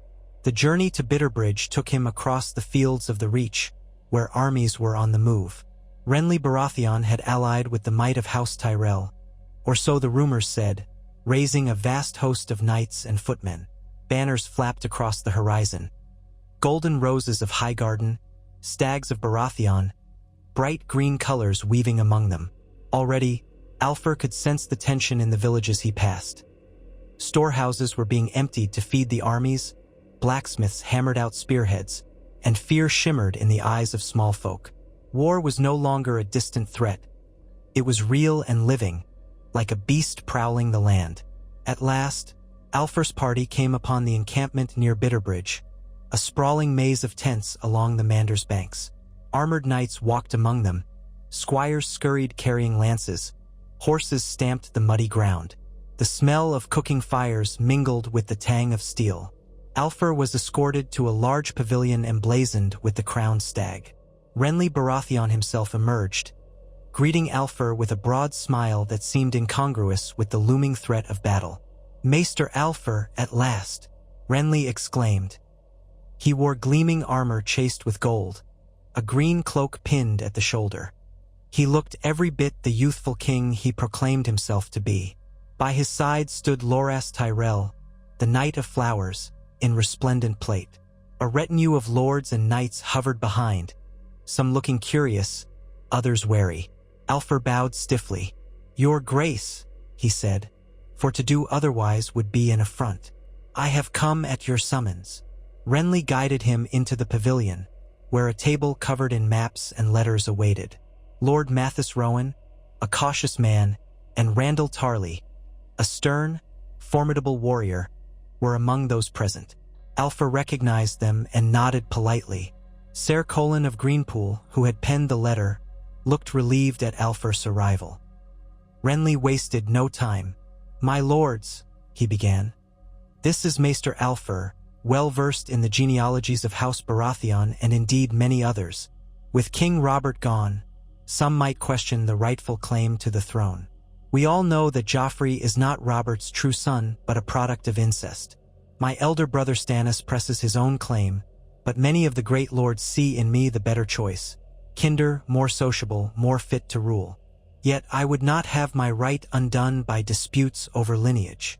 Tarley's gruff voice cut in.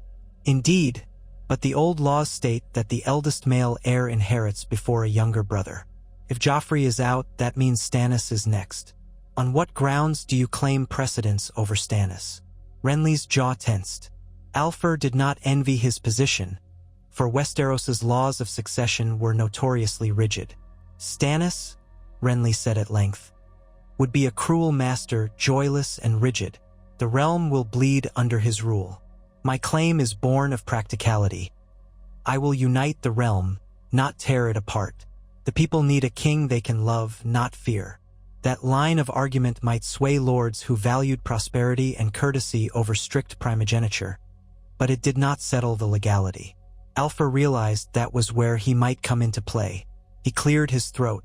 "Your Grace, lords, if I may, the genealogical records of House Baratheon are quite ancient and somewhat unique. There are rumors that—" Renly held up a hand. "Maester, speak freely." Alfur continued carefully. "There are rumors that the Baratheon line descends not only from Orys Baratheon, rumored to be King Aegon the Conqueror's half-brother, but also from other Targaryen unions in subsequent generations, separate from the well-known match of Rhael Targaryen. If that is so, it could imply a mix of Storm's End's heritage and the blood of the dragon that might, in some eyes, strengthen the claim of the Baratheon lineage to the throne. After all, House Targaryen itself sat the Iron Throne for nearly 3 centuries. He watched the reactions around the table. Loras Tyrell raised his eyebrows in mild surprise. Mathis Rowan pursed his lips, uncertain. Randall Tarley's expression darkened slightly, as if he disliked the mention of Targaryen blood. Renly, however, seemed intrigued, as though this was precisely the direction he'd hoped the conversation would turn. Renly nodded gravely. I have heard those rumors, yes. Some say they are mere legends. Others claim they are documented in hidden archives at the Citadel. Maester, is there proof? Alfer swallowed. The direct question was dangerous. Not proof that any court has recognized, Your Grace. The Citadel's official stance is that the only publicly acknowledged Targaryen infusion in House Baratheon of late centuries is through Lady Ryle. But there are older, more obscure records that suggest further ties. Renly's eyes gleamed. If such ties were proven, the realm might see that House Baratheon holds the blood of the dragon by right, not by conquest alone. It could unify the notion that I have a rightful claim to the throne, bridging the gap between the old Targaryen monarchy and Robert's rebellion.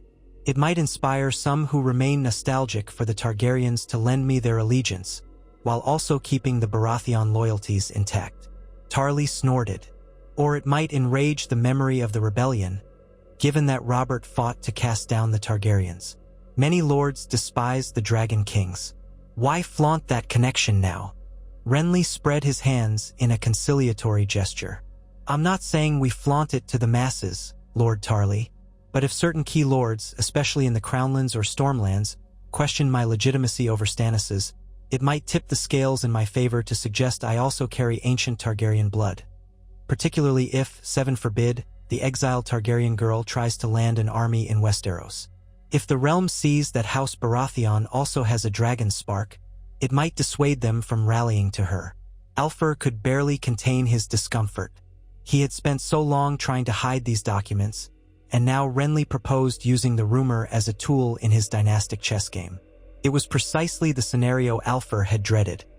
A claimant to the throne discovering the truth and wielding it for advantage. Yet was it truly worse than letting the secret fester, overshadowed by lies and half-truths? If revealing it could prevent further bloodshed, perhaps it was not so dire. But he doubted war would be avoided. The realm was already sliding into open conflict. Renly turned to Alfer. Maester, I ask that you remain with me as I march north. My host will soon move toward King's Landing, unless, of course, we receive other tidings. If any lords challenge my right, you can speak to the genealogies, confirm that House Baratheon indeed descends from both Storm and Dragon. I realize it's not a fully recognized lineage in official ledgers, but your scholarly testimony could sway the doubters. Alfer suppressed a sigh, bowing his head. I serve the realm, Your Grace, and as such, I will speak truth if called upon. But I warn you, there are no sealed documents with a clear Targaryen Baratheon line recognized by any king's decree. We only have partial references, sealed records, and uncertain lines of descent. Renly accepted this with a gracious nod. Then partial truth may be enough, so long as it's compelling. He glanced around at his gathered bannermen. We are not proclaiming ourselves the second coming of House Targaryen, mind you. Only that House Baratheon, in me, unites both the legacy of Robert's rebellion and the venerable blood of old. May it serve to strengthen our cause. That same afternoon, Renly's army broke camp with great fanfare. Banners fluttering, drums pounding, horses champing at their bits. They marched eastward, heading toward the Rose Road that led to King's Landing. Word had it that Stannis was mustering at Dragonstone, possibly preparing to assault the capital from the sea. Meanwhile, the Lannisters had crowned Joffrey king, with Tywin Lannister commanding their armies in the field, and the North was rumored to have proclaimed Robb Stark as king in the North. Chaos upon chaos. Alfer rode at the rear of Renly's personal retinue, an unlikely participant in a war host. He wore no armor, just the plain robes and chain that marked him as a maester. During the long march, Alfer was often summoned to Renly's command tent at night, where lords strategized around war tables. Renly would occasionally gesture to Alfer to recount the story of Orys Baratheon, the rumored half-brother of Aegon the Conqueror, or to share tales of how Baratheons had fought beside and, at times, allied with Targaryens in the days before the rebellion. He seldom pressed Alfer for direct confirmation of more recent Targaryen-Baratheon unions, but the subtext was clear. Renly wanted to sow the idea that the blood of the dragon flowed strongly in House Baratheon. Some lords in the circle nodded politely, while others seemed uneasy. Alfer noticed Lord Randall Tarly rarely concealed his skepticism. Once, after Alfer recounted the legend of how a Targaryen bride might have come to Storm's End in secret, Tarly frowned and said, "Enough of these old wives' tales, Renly. Tales of silver-haired brides and hidden bastards do not win battles. Steel and discipline do." Renly laughed it off, but Alfer caught the tension beneath the jest.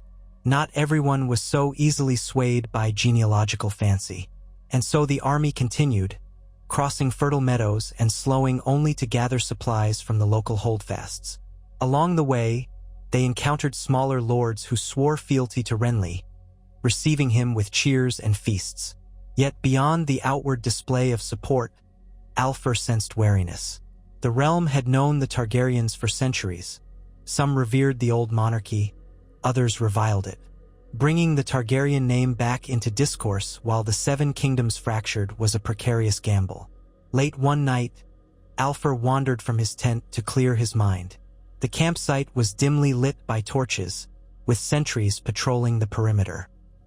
He soon found himself near the horse lines, where the beasts stamped and whickered. To his surprise, he spotted a lone figure by the flickering torchlight, a knight or lord, clad in partial armor, leaning against a post. The figure's hair was golden brown, not Loras Tyrell's distinctive curls, but reminiscent of the Reach. Alfer realized it was Lord Willis Tyrell, the eldest Tyrell son, who had come to advise his brother Loras and to represent Highgarden's interests in forging alliances. Though Willis was known to be scholarly and physically disabled, an old leg injury from a joust with Prince Oberyn Martell, he was said to have a keen mind and a soft-spoken manner. When Alfer approached, Willis gave a polite nod. "Maester," he said, "forgive my intrusion. I sometimes come here to think. The horses remind me of simpler times." Alfer returned the nod. "No intrusion, my lord. I too sought a moment of quiet. It can be difficult to find with an army's hustle." Willis offered a wry smile. "Indeed." Then, lowering his voice, he added, "I've heard stories of your genealogical research, particularly regarding House Baratheon and the Targaryens. You spoke of it in council with my brother present. Might I be so bold as to ask what you truly believe? Did House Baratheon indeed descend from Targaryens beyond what is commonly recorded? Or is it just rumor?" Alfer hesitated. Willis Tyrell was known to be studious and fair-minded. He was not a man to bandy rumors lightly. "My lord," Alfer said carefully, "the official genealogies do not state it as fact. However, there are enough references in older, hidden documents to suggest it is highly likely House Baratheon has more Targaryen blood than the average court record acknowledges. Whether that blood is significant enough to matter in the current crisis, I cannot say." Willis studied him with a thoughtful expression, the torchlight dancing across his features. "I've read the annals of the Targaryen kings. They often arranged marriages to bind houses, or set aside certain unions that threatened the realm's stability. The idea that a Targaryen prince might have wed secretly into the Baratheon line does not seem improbable, especially if the crown wanted to prevent the Stormlords from growing too powerful." Alfer inclined his head. "Indeed, that is the general shape of the story. A union that was annulled or buried to avoid a crisis, but not before a child was born. The child's line might have merged into the main Baratheon branch. And so here we are, centuries later." Willis was silent a moment. Then he said quietly, "If King Renly truly carries Targaryen blood beyond Lady Rael, it might make him a more appealing candidate to certain lords who still cling to the memory of the dragon monarchy, as well as those who followed Robert out of hatred for the Mad King. A curious paradox, but that's the way of politics. Yet if word of this becomes too public, might it not also stir the Targaryen loyalists to consider supporting Renly over Daenerys, should she ever come? Or might they see it as an abomination, given Robert was the man who overthrew them?" Alfer let out a weary sigh. "I fear there is no single outcome. These events can twist and turn unpredictably." Some might see a partial Targaryen in Renly, while others might spurn him for his association with the men who destroyed House Targaryen. And then there are those who simply do not care about genealogies at all, focusing instead on the immediate power struggles. All I know is that knowledge alone rarely stops wars. Willis looked pained. Wise words, Maester. I appreciate your candor. I only hope my brother's alliance with King Renly does not lead the Reach into ruin. War is such a savage solution to these disputes. With that, Willis bowed politely and limped back into the darkness, leaving Alfur alone with the horses. Alfur found himself staring out at the moonlit fields, wondering if the rising generation would see as much bloodshed as Robert's rebellion had wrought. The cogs were already in motion, unstoppable. Sure enough, as Renly's host advanced, news arrived that Stannis had declared himself king as well, capturing Storm's End by surprise.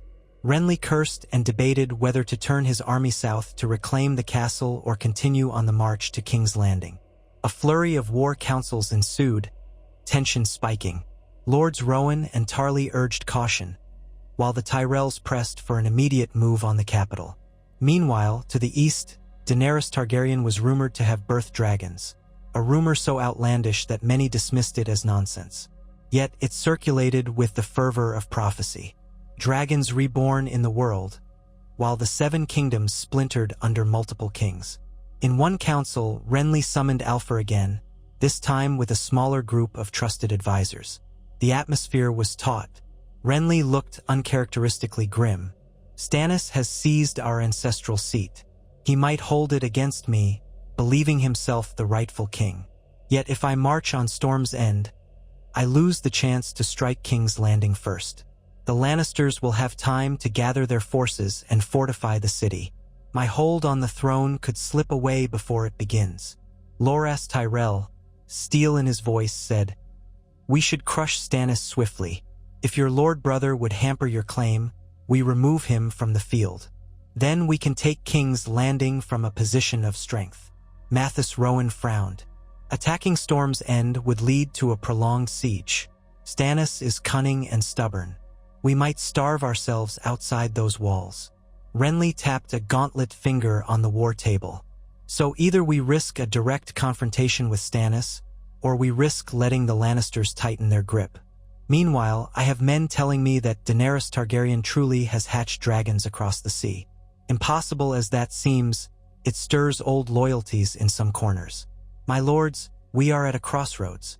All eyes turned to Alfur when Renly said, "Maester, you have studied Stannis. You served at Storm's End under his stern governance. You also know our lineage better than anyone. Does that knowledge give you any insight into how to handle him?"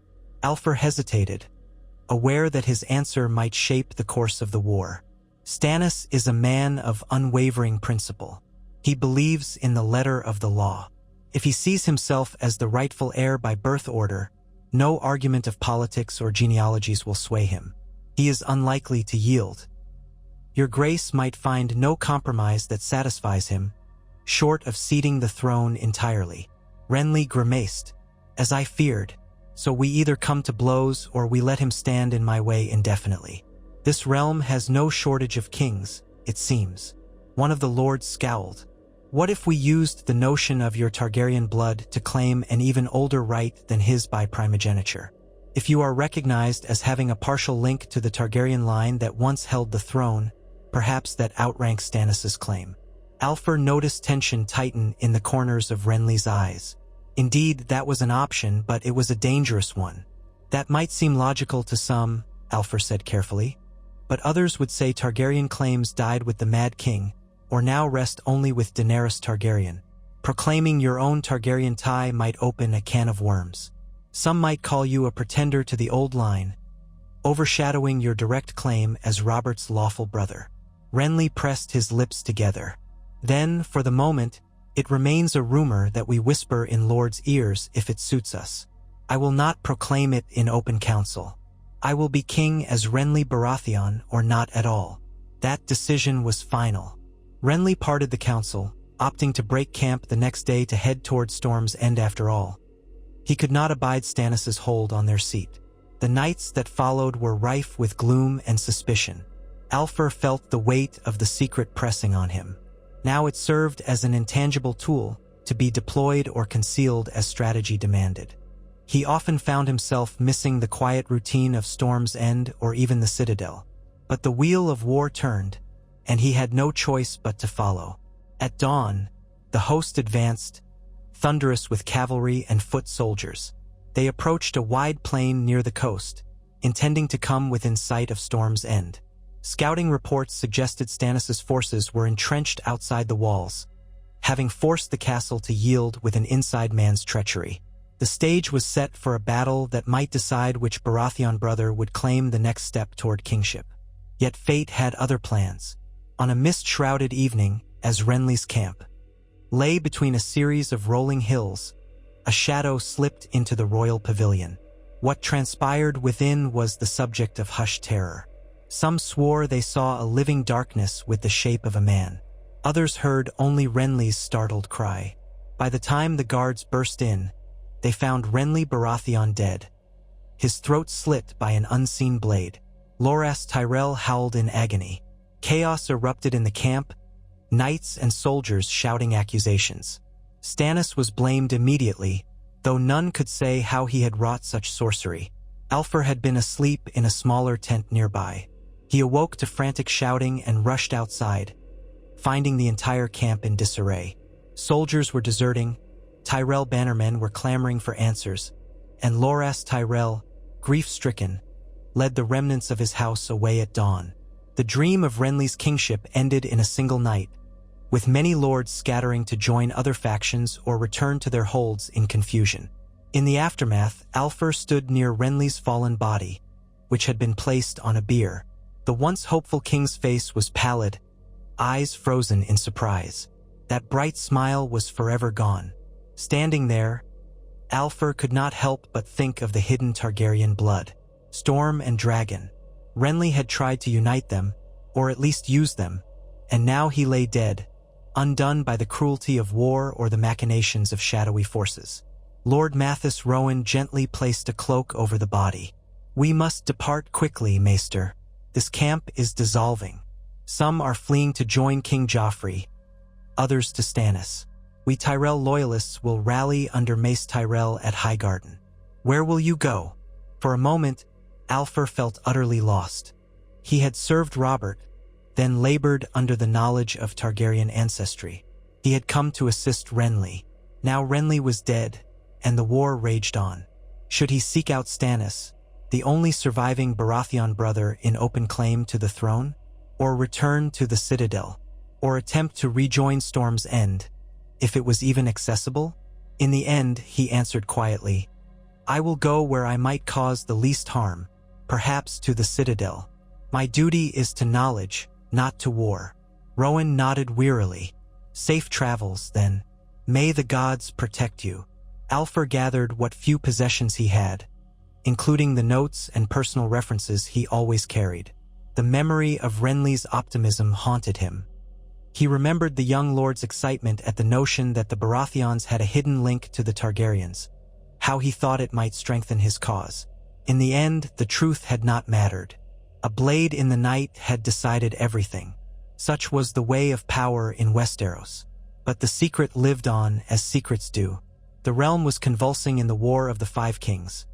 Joffrey in King's Landing, Stannis at Dragonstone, Robb Stark in the north, Balon Greyjoy in the Iron Islands, and even some rebellious talk in the Riverlands. Meanwhile, the exiled Daenerys Targaryen might or might not possess living dragons. The tapestry of conflict was vast, and the hidden thread of Baratheon's Targaryen blood was only one small strand within it. Yet Alfur knew from experience that small strands could unravel great tapestries when the time was right.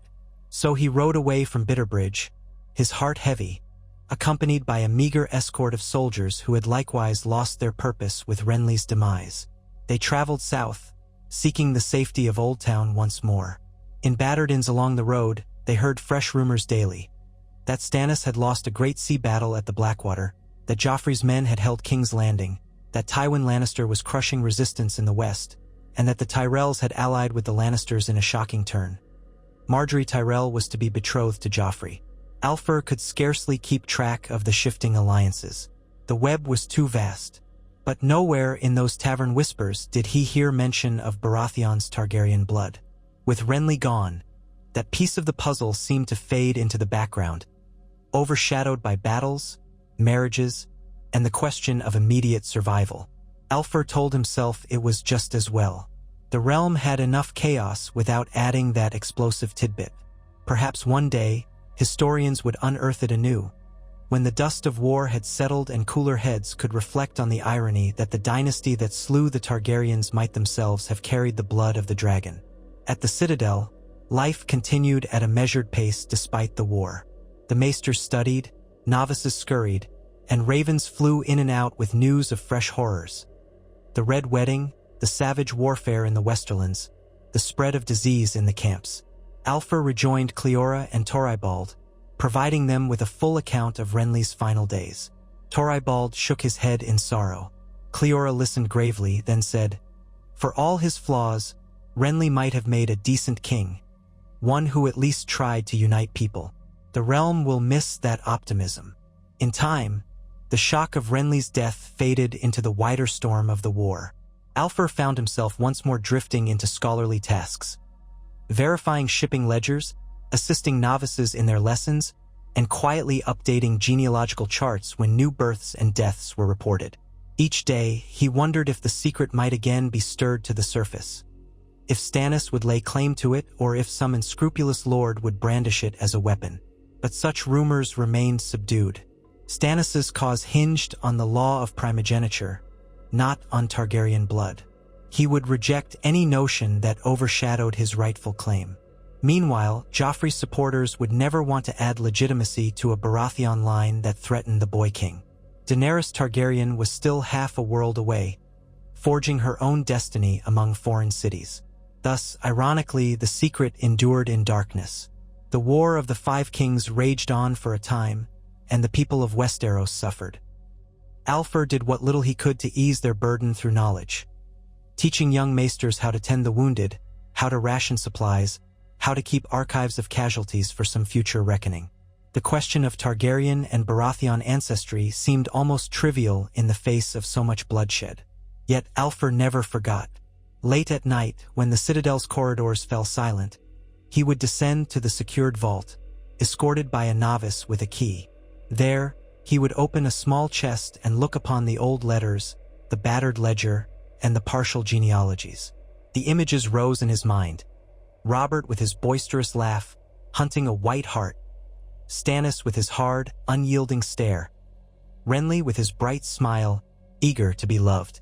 All of them had carried, in some measure, the legacy of Dragonfire. He would trace his finger over the lines of descent, as if searching for some deeper meaning. The old message from that half-burnt parchment in the Red Keep's dungeons echoed in his thoughts. Blood cannot be undone by parchment or decree. Indeed, it could not. It had shaped Robert's rise, Stannis's grim determination, and perhaps even Renly's flamboyant charm. Whether or not the realm ever acknowledged it openly, the union of storm and dragon had left its imprint. One day, perhaps, the realm would be ready to face that truth without fear or fury.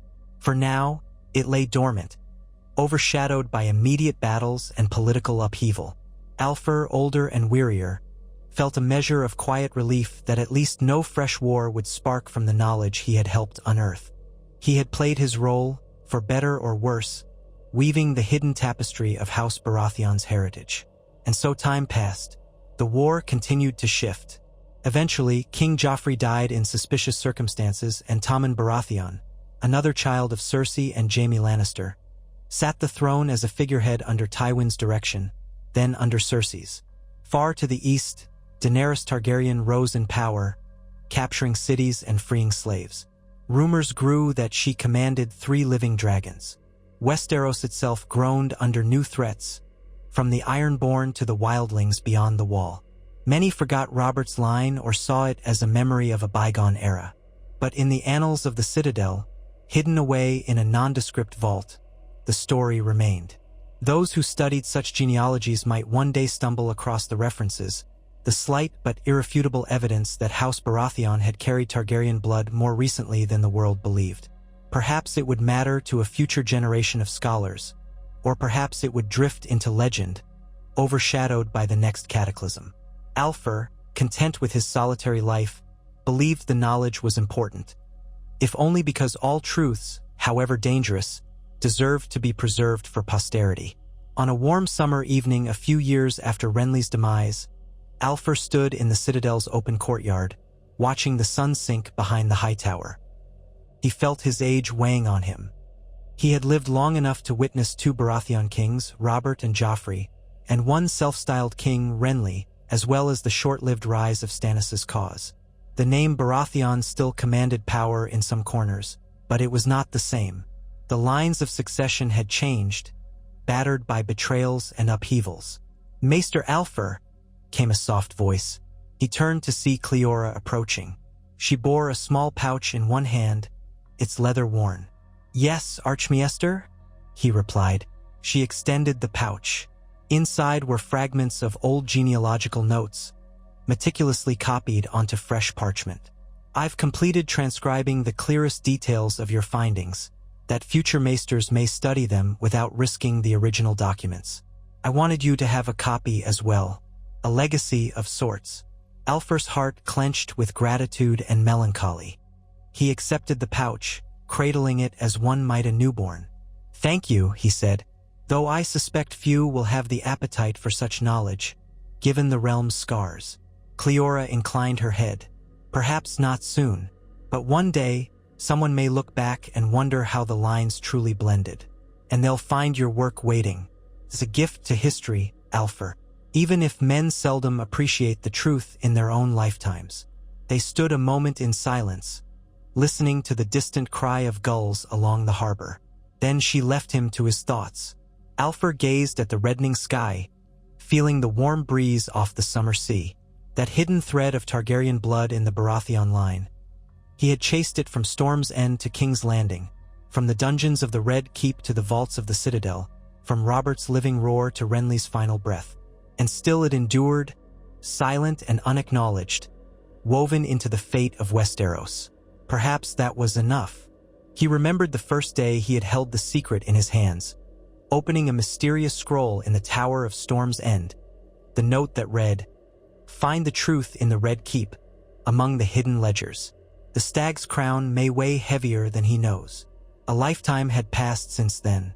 The stag's crown had indeed been a heavy weight, and behind it lurked the faint glow of dragonfire, an inheritance sealed by time and blood.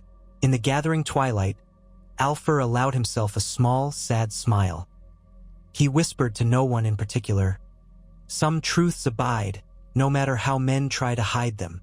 Then he turned toward the Citadel's library, where a lamp burned for him, awaiting the final notes he had yet to write.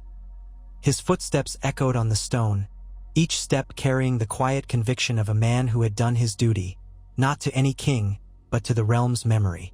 Knowledge would outlive them all, and in that knowledge, the secret of Robert Baratheon's Targaryen blood would slumber until Westeros was ready to face it, or until the swirl of storms and dragons once again burst into flame on the stage of history.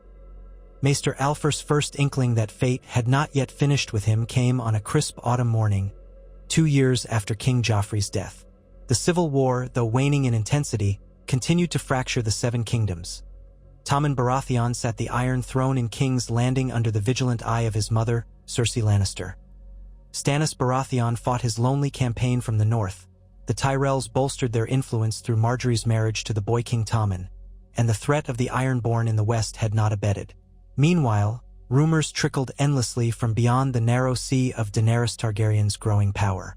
The realm, battered by conflict, still showed few signs of a comfortable peace. Alfur had resigned himself to the rhythm of life at the Citadel, rising early, tending ravens, cataloging new acquisitions from across Westeros, and offering instruction to young novices in reading and numbers. Day by day, he tried to set aside the burden of Robert Baratheon's secret Targaryen blood. What could the revelation possibly serve now, amid the realm's unceasing chaos? After the tragedies that befell the Baratheon brothers, Robert dead, Renly slain by shadowy sorcery, and Stannis cast as a grim pretender whose power seemed to wane. There was scant reason for Alfur to dredge up the hidden intricacies of that bloodline. Still, the knowledge haunted him. Sometimes, as he worked at a tall desk sorting genealogical scrolls, he would pause to remember. A swirl of images, the battered ledger from King Jaehaerys' time, the partial marriage annals that told a story of a secret Targaryen union in the Stormlands, the letters from Prince Duncan's scribe. They were safe in a locked vault, far from prying eyes. Yet each new rumor of Daenerys Targaryen's rise across the sea made him wonder if destiny would someday circle back to that old puzzle. That the Baratheons, in their own twisted way, were kin to the very line they had overthrown. He found himself dwelling on that possibility more often of late, for ravens from Essos arrived with breathless accounts of a breaker of chains establishing rule in Meereen. Whispers said she commanded dragons. Real dragons, alive after a century of slumber. Alfur had read reams of dusty tomes that insisted the dragons were extinct. But if these reports were true, the old knowledge of House Targaryen's bond with fire and blood lived anew. What might it mean for Westeros if the dragons returned, while a boy king named Tommen Baratheon, who was not truly a Baratheon, wore the crown? Would the masses remember Robert's rebellion as an aberration, an upstart line dethroning the rightful dragon monarchs? Or would they cling to the notion that the Targaryen name was forever tainted by the Mad King's atrocities? Late one evening, Alfur stood on a high walkway overlooking the honey wine, letting the cool breeze wash over him. Far below, Old Town streets glowed with lantern light. Across the river, the great high tower rose into the sky, a sentinel against the darkness. He had grown old in these halls. Much of his hair was now silver, and the lines in his face testified to a life spent wrestling with shadows of truth. In the distance, the sound of a barge poling along the honey wine drifted up, a faint echo of everyday commerce. One might think the world was at peace by such a tranquil scene. But he knew better. Footsteps sounded behind him. He turned to find a novice in plain robes. The boy, slight, solemn, perhaps 15, bowed deeply. "Maester Alfur, Archmaester Cleora summons you to the reading chambers. She says it's urgent." Alfur felt a jolt of concern. Cleora seldom summoned him at night unless there was pressing news. He nodded his thanks, drew his cloak around his shoulders, and followed the novice down the spiral steps into the labyrinth of hallways. In a small, candlelit chamber lined with shelves, Cleora stood conversing with a man Alfur vaguely recognized. A knight, or perhaps a landed nobleman, judging by his bearing and the sword at his hip. Cleora glanced over at Alfur's approach, relief flickering in her eyes. "Here he is. Maester, allow me to introduce Ser Daemon Hightower." The man gave Alfur a courteous bow. "Honored to meet you. I've heard of your scholarship from my uncle, who once studied here." Alfur inclined his head, puzzled. "Likewise, Ser Daemon. How may I be of service?" Cleora folded her arms. "Ser Daemon has arrived with news and a request that touches upon genealogical matters. I thought it best you hear it directly." Ser Daemon cleared his throat. "My family has long served as protectors of Old Town, yet our ties stretch beyond these walls. Recently, we received word from one of my father's correspondents in Braavos. A certain group of exiles, Westerosi exiles, has taken an interest in verifying the claim of Daenerys Targaryen. There is talk of forging alliances or at least exploring the possibility. And so this group, which remains unnamed but is believed to have connections to lords who once served the Targaryens, is searching for any record that might further confirm the survival or existence of heirs with Targaryen blood in Westeros." He paused, letting the weight of his words settle. They're apparently not just focused on Daenerys. They want to see if any other Targaryen lines might linger in secret. Alfur's stomach clenched. The question had returned, was Robert Baratheon's line, or what remained of it, also part of that Targaryen heritage? For Tommen and Myrcella, who were Jaime Lannister's children by blood, it was moot. But what of any of Robert's bastards who might still be alive? Or the memory of Stannis, who shared Robert's paternal line? If Stannis had perished in the north, as some rumors suggested, then the question might be moot as well. But war was seldom that clean. Cleora stepped in. Ser Damon wonders if the Citadel might confirm or deny any genealogical lines that tie Baratheon to Targaryen, beyond Lady Rael's lineage. Obviously, we've been through this debate before. Alfer nodded, forcing himself to keep a measured tone. Yes, the Citadel's official stance remains that Rael Targaryen, who was married into House Baratheon, is the only widely recognized infusion of Targaryen blood in that line. Historically, of course, it's rumored Orys Baratheon was kin to Aegon the Conqueror, but that remains legend. Anything more recent is uncertain. He caught Cleora's eye. They both knew the uncertainty was a diplomatic fiction. Ser Damon exhaled. I see. This group in Bravos might attempt to bribe or coerce answers from the Citadel or from other scholars. They believe a hidden Targaryen scion might pose a threat to their cause, or potentially bolster it, depending on the scenario. If Daenerys Targaryen crosses the sea, she'll want clarity on who her real rivals and allies are. The Hightowers do not wish for Old Town to become a battleground over obscure genealogies. Cleora frowned. The Citadel stands neutral in the wars of the realm. We do not intend to become a tool for any faction, but we can't ignore the possibility of infiltration. Thank you, Ser Damon, for bringing this warning. Ser Damon gave a slight bow. I'll take my leave. If my house can assist in ensuring the archives remain safe, we stand ready. Old Town has seen enough strife, especially with Euron Greyjoy roaming the seas. With that, he departed, leaving the hush of the reading chamber behind him. Alfer let out a breath. So it starts again, he murmured. Cleora pressed her lips together. There is no end, is there? The realm is battered by war, yet men still chase hidden claims. We must remain vigilant. They exchanged a resigned look before parting ways. Alfer knew that no matter how diligently the Citadel guarded the hidden truth, knowledge had a way of resurfacing when least desired. If Daenerys Targaryen indeed planned to cross the sea, old loyalties might awaken, and old secrets might become currency once more. Like the tide, the question of Baratheon's Targaryen blood would continue to ebb and flow. That night, Alfer returned to his chamber with the same sense of tightness in his chest that he'd felt years ago, rummaging for forbidden ledgers in the Red Keep's dungeons. So many had died, so many had suffered, and still the realm thirsted for a morsel of genealogical advantage. He sank onto his narrow cot, rubbed his eyes, and tried in vain to drift into sleep. Months slipped by with no direct assault on the Citadel's archives. Still, tension simmered. Reports from the east described Daenerys Targaryen's conquest of Slaver's Bay. Many insisted she was stuck there, entangled in local revolts and the complexities of ruling freed slaves. Others believed she was merely biding her time until the right moment to invade Westeros with fire and blood. News traveled slowly, especially from so far, but each snippet that reached Old Town added to an atmosphere of heightened watchfulness. Alfer did his best to focus on daily tasks. He taught novices about ravenry and herbal remedies, lectured them on the intricacies of the common tongue, and occasionally transcribed new texts donated by traveling merchants. In the evenings, he collaborated with Archmaester Toribald on a revised treatise regarding the histories of the Reach. Neither of them mentioned the secret about the Baratheons. It hovered silently, a known but unspoken truth, like a thick layer of dust that no broom dared to sweep. Then, on a chilly winter's dawn, a ragged band of travelers arrived at the Citadel's gates.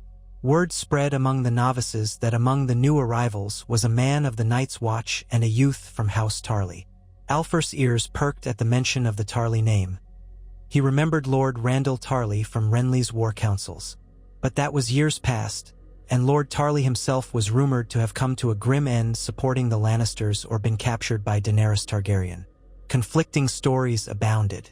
Curiosity stirred. Alfer ventured out to the courtyard where arrivals typically presented themselves. Sure enough, there stood a stout, nervous man in the black garb of the Night's Watch, accompanied by a woman with a babe in arms. Beside them was a tall, shy-looking boy in rough clothing. A portly maester in training was greeting them, asking their business. Alfer sidled closer. He heard the man explain, "I'm Samwell Tarly of the Night's Watch, come to the Citadel to train as a maester, by order of Lord Commander Jon Snow. Samwell Tarly. Alfur recognized the name. Sam was the elder son that Randyll Tarly had disowned, forcing him to take the Black so that the younger son, Dickon, could inherit Horn Hill. So he's come to the Citadel at last, Alfur thought. Interesting. House Tarly had always prided itself on martial tradition. That Sam Tarly was here to study spoke volumes about his break from his father's path. Alfur did not intrude on the conversation just yet. He observed from a distance as the Citadel staff took Samwell's credentials. The novices whispered that Sam had traveled a long road, from Eastwatch by the sea all the way down the coast, apparently braving storms and danger to deliver vital intelligence regarding the White Walkers, rumors of undead creatures in the far north that the realm once dismissed as legend. Alfur felt a stab of empathy for Sam, seeing how out of place he looked, wearing black wool in the mild old town air, with worry etched into every line of his face. Over the next week, Sam was initiated into the Citadel's routine. He was assigned a small cell and began the process of forging his chain. Gilly, the young woman with him, stayed in a nearby lodging, caring for the infant. Alfur, curious about Sam's perspective on the war, sought him out in a library alcove one afternoon. Sam sat at a desk piled high with histories of the North. He seemed overwhelmed, flipping through pages and scribbling notes. Alfur approached, offering a gentle greeting. "Pardon, you're Samwell Tarly, yes?" Sam looked up and blinked in surprise. I am, yes, Sir Maester," he stuttered. "Sorry, I'm not used to so many strangers." Alfur smiled, remembering how new novices often trembled at the Citadel's scope. "I'm Maester Alfur. I heard you've come from the Wall with news of dire threat." Sam's eyes lit with a mixture of dread and conviction. "Yes, the White Walkers are real. The Dead Walk. I've seen them. We need knowledge, anything that can help us fight this threat. There must be old records here that speak of Dragonglass, or how the first men fought the others centuries ago." He lowered his voice. "I only hope I can find it in time. The realm is so busy fighting among itself that no one heeds the darkness rising in the far north." Alfur's gaze flicked to the text Sam was studying, an ancient record of the Long Night, scribbled in archaic script. "The War of the Five Kings has consumed so many, but if what you say is true, the realm's squabbles might pale before the threat of the White Walkers." Sam nodded, biting his lip. "I tried telling the lords at the south. Most barely listened. Jon Snow is doing all he can, but resources are scarce, and winter is here." He paused, studying Alfur's face. "I suppose you've lived through many storms in your time, though none so dire as what I fear is coming." Alfur smiled wryly. "You might be surprised how many storms come in the shape of men, not monsters. But no, the legends of the Long Night were always just that, stories. If they have returned, the realm must unite or else be destroyed." Sam swallowed. "We can hope, but the realm is not easily united." Alfur recognized a kindred spirit, another man who carried a heavy burden of knowledge. He offered Sam assistance in navigating the Citadel's labyrinthine archives. Together, they began combing through volumes describing the Age of Heroes, the construction of the Wall, the properties of Dragonglass, and the rumored forging of Valyrian steel. Alfur was amazed by Sam's determination and intelligence. Beneath the timid exterior, the young man's love of books ran deep, and his desire to protect the realm seemed genuine and heartfelt. In those sessions, Sam occasionally revealed glimpses of his past. He spoke in hushed tones of his father's disdain, of taking the Black, of meeting Jon Snow and forging a bond of brotherhood. He also mentioned the old rebellion era with half-remembered childhood impressions. "My father served under Mace Tyrell, I believe, and fought for King Renly briefly. He always disliked the notion that the Baratheons might carry Targaryen blood. He saw it as an insult to the memory of our rebellion, I suppose." Sam gave a small shrug. "It's all politics to me, but father had a strong sense of who was pure in their claims and who was not." Alfur suppressed a grim smile, thinking, Randyll Tarly would have loathed to learn just how real that Targaryen blood truly was.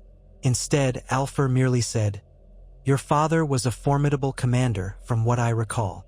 He left it at that, No need to stoke Sam's insecurities about paternal approval, nor to dredge up delicate genealogical secrets.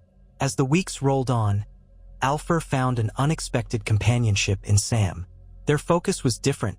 Sam was fixated on the threat from the far north, while Alfer specialized in genealogies and local histories. But their shared love of learning created a rapport. Sometimes, they would exchange notes in the scriptorium, Sam marveling over obscure references to White Walkers, Alfer occasionally guiding him to relevant tomes. In return, Sam offered tidbits of insight gleaned from his own experiences beyond the wall, giving Alfer a sense of the truly supernatural dangers lurking there.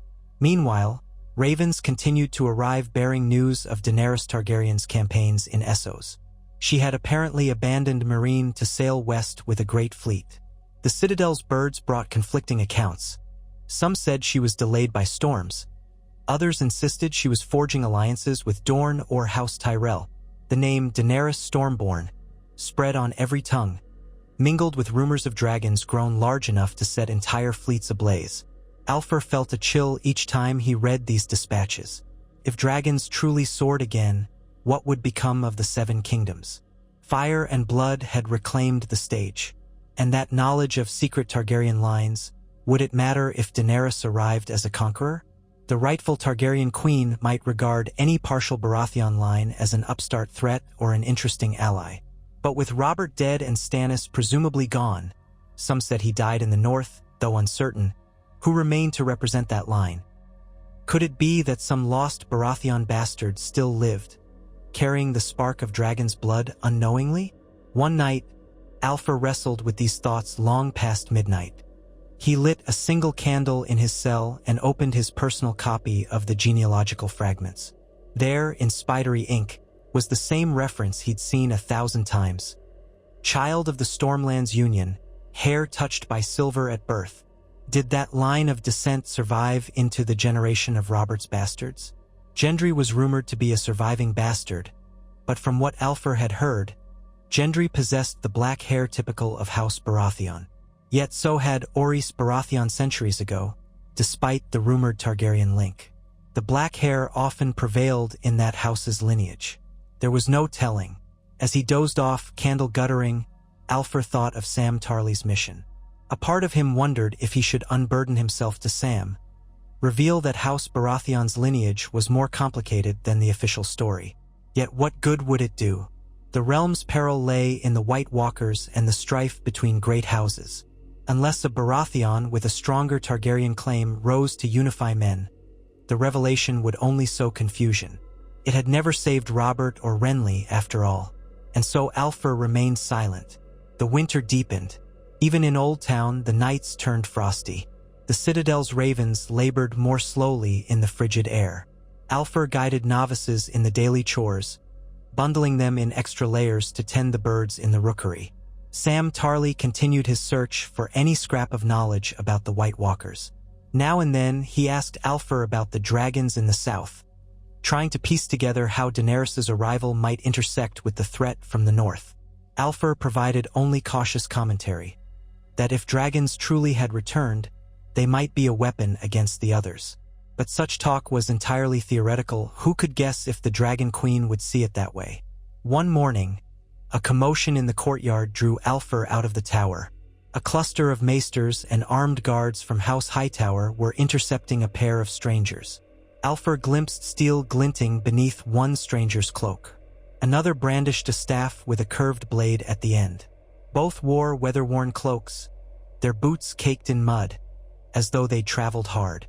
Their voices rose in protest, but Alfer couldn't make out the words until he drew closer. "We demand access to the genealogical vault," one shouted, a middle-aged man with a scar down one cheek. "We have urgent royal business under the authority of Queen Daenerys Targaryen." The guards barred their path. "No one enters the restricted vault without the Citadel's sanction," an older guard barked. "We recognize no such authority here, not without proof." Alfer's pulse quickened. Queen Daenerys' agents, here? Was this the faction Ser Daemon had warned about, seeking to confirm or deny possible Targaryen lines hidden in Westeros? He forced himself to remain calm as he approached. Archmaester Toribald soon arrived as well, stepping forward with the dignity of his advanced years.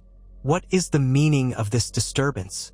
Toribald demanded, voice echoing across the courtyard. One of the strangers drew back his hood, revealing thinning gray hair and an impatient scowl.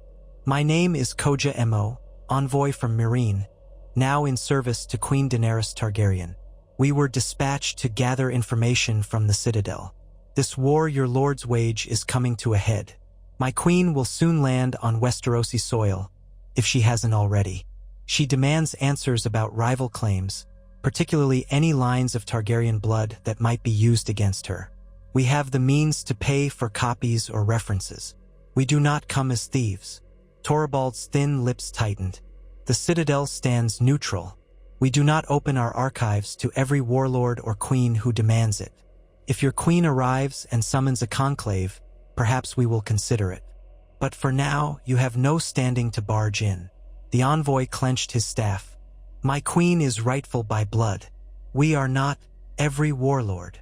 The altercation escalated with raised voices, but the House Hightower guards swiftly made it clear that Koja Emo and his companion would not be allowed inside the restricted areas without direct leave from the Archmaesters. Alfur hovered at the edge, heart pounding. The two sides eventually reached a tense compromise. The strangers could remain as guests in a modest dormitory near the Citadel's outer courtyard, but they would not be permitted to see the genealogical vault unless the Archmaesters agreed. That evening, the Archmaesters held a closed council, which Alfur attended at Cleora's invitation. Toribald wasted no time in voicing his displeasure. "This is precisely what we feared.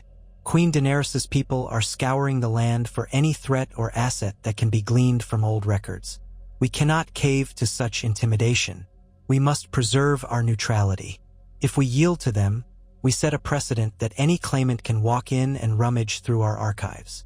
A younger Archmaester, her chain glinting with new links, ventured, "But if Daenerys Targaryen truly lands with an army and dragons, can the Citadel afford to defy her?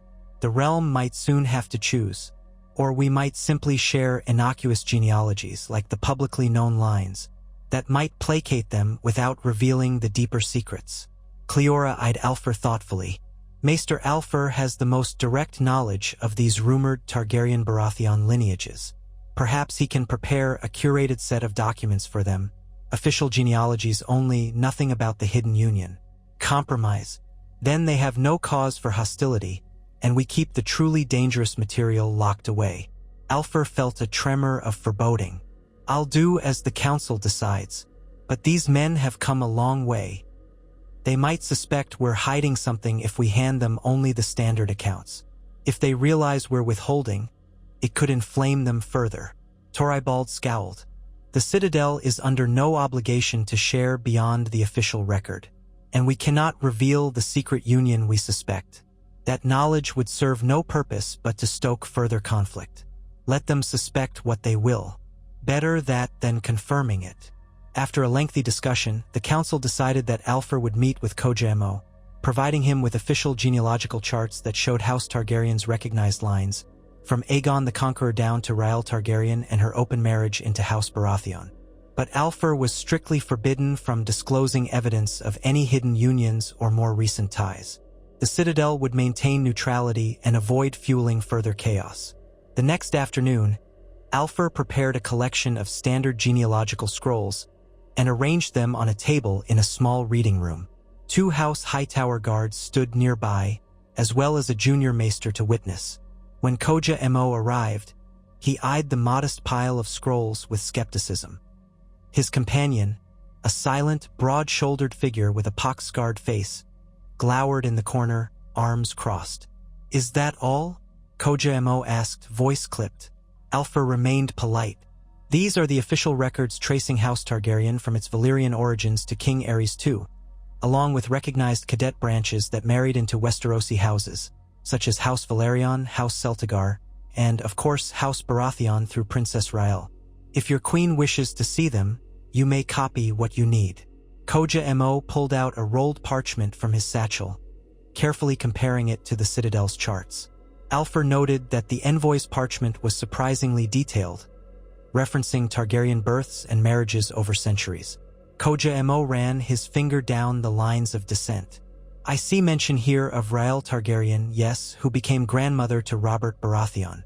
But there are rumors of additional ties between the Baratheons and Targaryens, some secret union sanctioned by a prior king.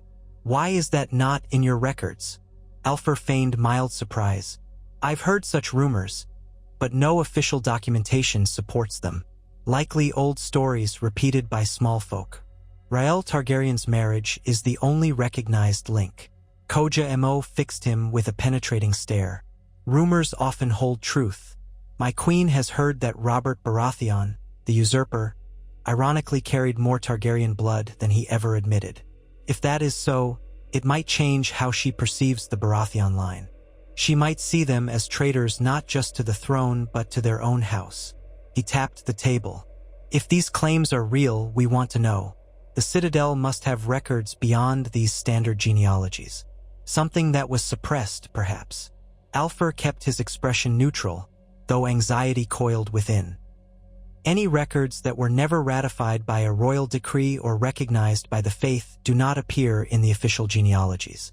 If you're referring to hidden love affairs or bastard lines, that is beyond the scope of what the Citadel can confirm. I assure you, we do not have some grand conspiracy. The envoy's lips thinned. He glanced at his companion, then back at Alfer. You realize that if the Citadel withholds information from the rightful queen, it could be viewed as an act of hostility. I do not threaten you, merely stating facts. My queen rewards loyalty and punishes deception. Alfer steadied himself. We are loyal to knowledge, good sire, and to no single monarch. If your queen arrives in Westeros and wishes to present a royal edict requesting further collaboration, the Archmasters will certainly consider it. Until then, these are the official records available to any scholar. Koja Mo's expression twisted with frustration, but he relented. Very well. He handed the standard genealogies to his companion. We shall copy these, but do not imagine this is the end. If we discover you've hidden relevant documents, Queen Daenerys will not look kindly upon such an omission. The rest of the session passed in chilly silence as the men dutifully transcribed the public genealogies. Alfer remained to answer minor questions, but Koja Mo soon realized the Citadel would yield nothing more. After several hours, they departed with their copies. Alfer hoped that would be the end of it, but in his heart he suspected otherwise. Over the following week, rumors swept Old Town that the Targaryen envoy had moved on, traveling north with the aim of gathering more intelligence. A few days later, a raven arrived bearing news that Daenerys Targaryen had landed on Dragonstone. The castle, once the seat of House Targaryen, now lay open to her, as Stannis Baratheon had lost it in the shifting tides of war. The queen reportedly took the fortress without a fight. From that vantage, her dragons soared over Blackwater Bay, a looming threat to King's Landing. Tension across the realm soared anew, as many lords wondered. Would Daenerys march on the capital? Would she parley with allies in the Reach or the North? None could say. The swirl of conflicts, Cersei Lannister's precarious hold, the Tyrell maneuverings, Euron Greyjoy's fleets, and the Northern Rebellion under Jon Snow, complicated any guess. But for Alfer, one fact stood out above all. If Daenerys had reacquired the ancestral Targaryen seat, she was more legitimate a claimant than ever. If the realm recognized her as rightful queen, what difference would it make that the Baratheons once carried Targaryen blood? Robert, Renly, and Stannis were all gone, leaving no recognized Baratheon heirs to challenge her. Or so it seemed. That assumption changed on a day when a battered ship from King's Landing arrived at Old Town, bearing refugees fleeing what they called the madness in the capital. Among them was a scribe from the Red Keep's lower offices, a jittery man named Borse. He arrived at the Citadel gates, claiming he had vital information about a potential Baratheon bastard and that he sought refuge in exchange for revealing it. Alfer heard the clamor from novices, who said the man insisted on speaking to whoever handles genealogies. Cleora and Toribald quickly arranged to interview Borse in a private chamber. Alfer was summoned as well. The man looked exhausted, with sunken cheeks and bloodshot eyes. He wrung his hands as he spoke. I was a scribe under Pycelle for a time, saw all manner of documents pass through the Red Keep. After King Joffrey died, things turned chaotic. Then came the rise of King Tommen. We scribes had to keep track of the crown's letters, but we also saw hush-hush messages going to certain lords. Some rumored that one of King Robert's bastards, a young man named Gendry, did you hear that name? Was taken in secret by the Red Woman of Stannis' court. Others said he escaped. But recently, certain courtiers who fled the city whispered that Gendry reappeared, possibly at King's Landing or traveling the Stormlands. If so, he might stand as the last living male line of Robert Baratheon. Cleora frowned. We heard Gendry was conscripted onto a galley, then vanished. Bors bobbed his head, face pale. Many told that tale, but rumors now say he's alive, traveling with outlaws or sellswords. Who knows? If Queen Daenerys learns of him, she might see him as a threat or a potential ally. Or if Cersei Lannister finds him, she might want him dead. Alfer's throat went dry. A living male scion of Robert Baratheon. A man who, unbeknownst to nearly everyone, might carry more Targaryen blood than the realm realized. The memory of a conversation with Renly came back to him. The hypothetical question of whether any of Robert's bastards might ascend to power if the truth of their lineage were known. It seemed far-fetched then. Yet now, if Gendry truly lived, he could become a piece on the chessboard, especially if Daenerys discovered that the black-haired bastard was partially of her own blood. Torrybald arched an eyebrow.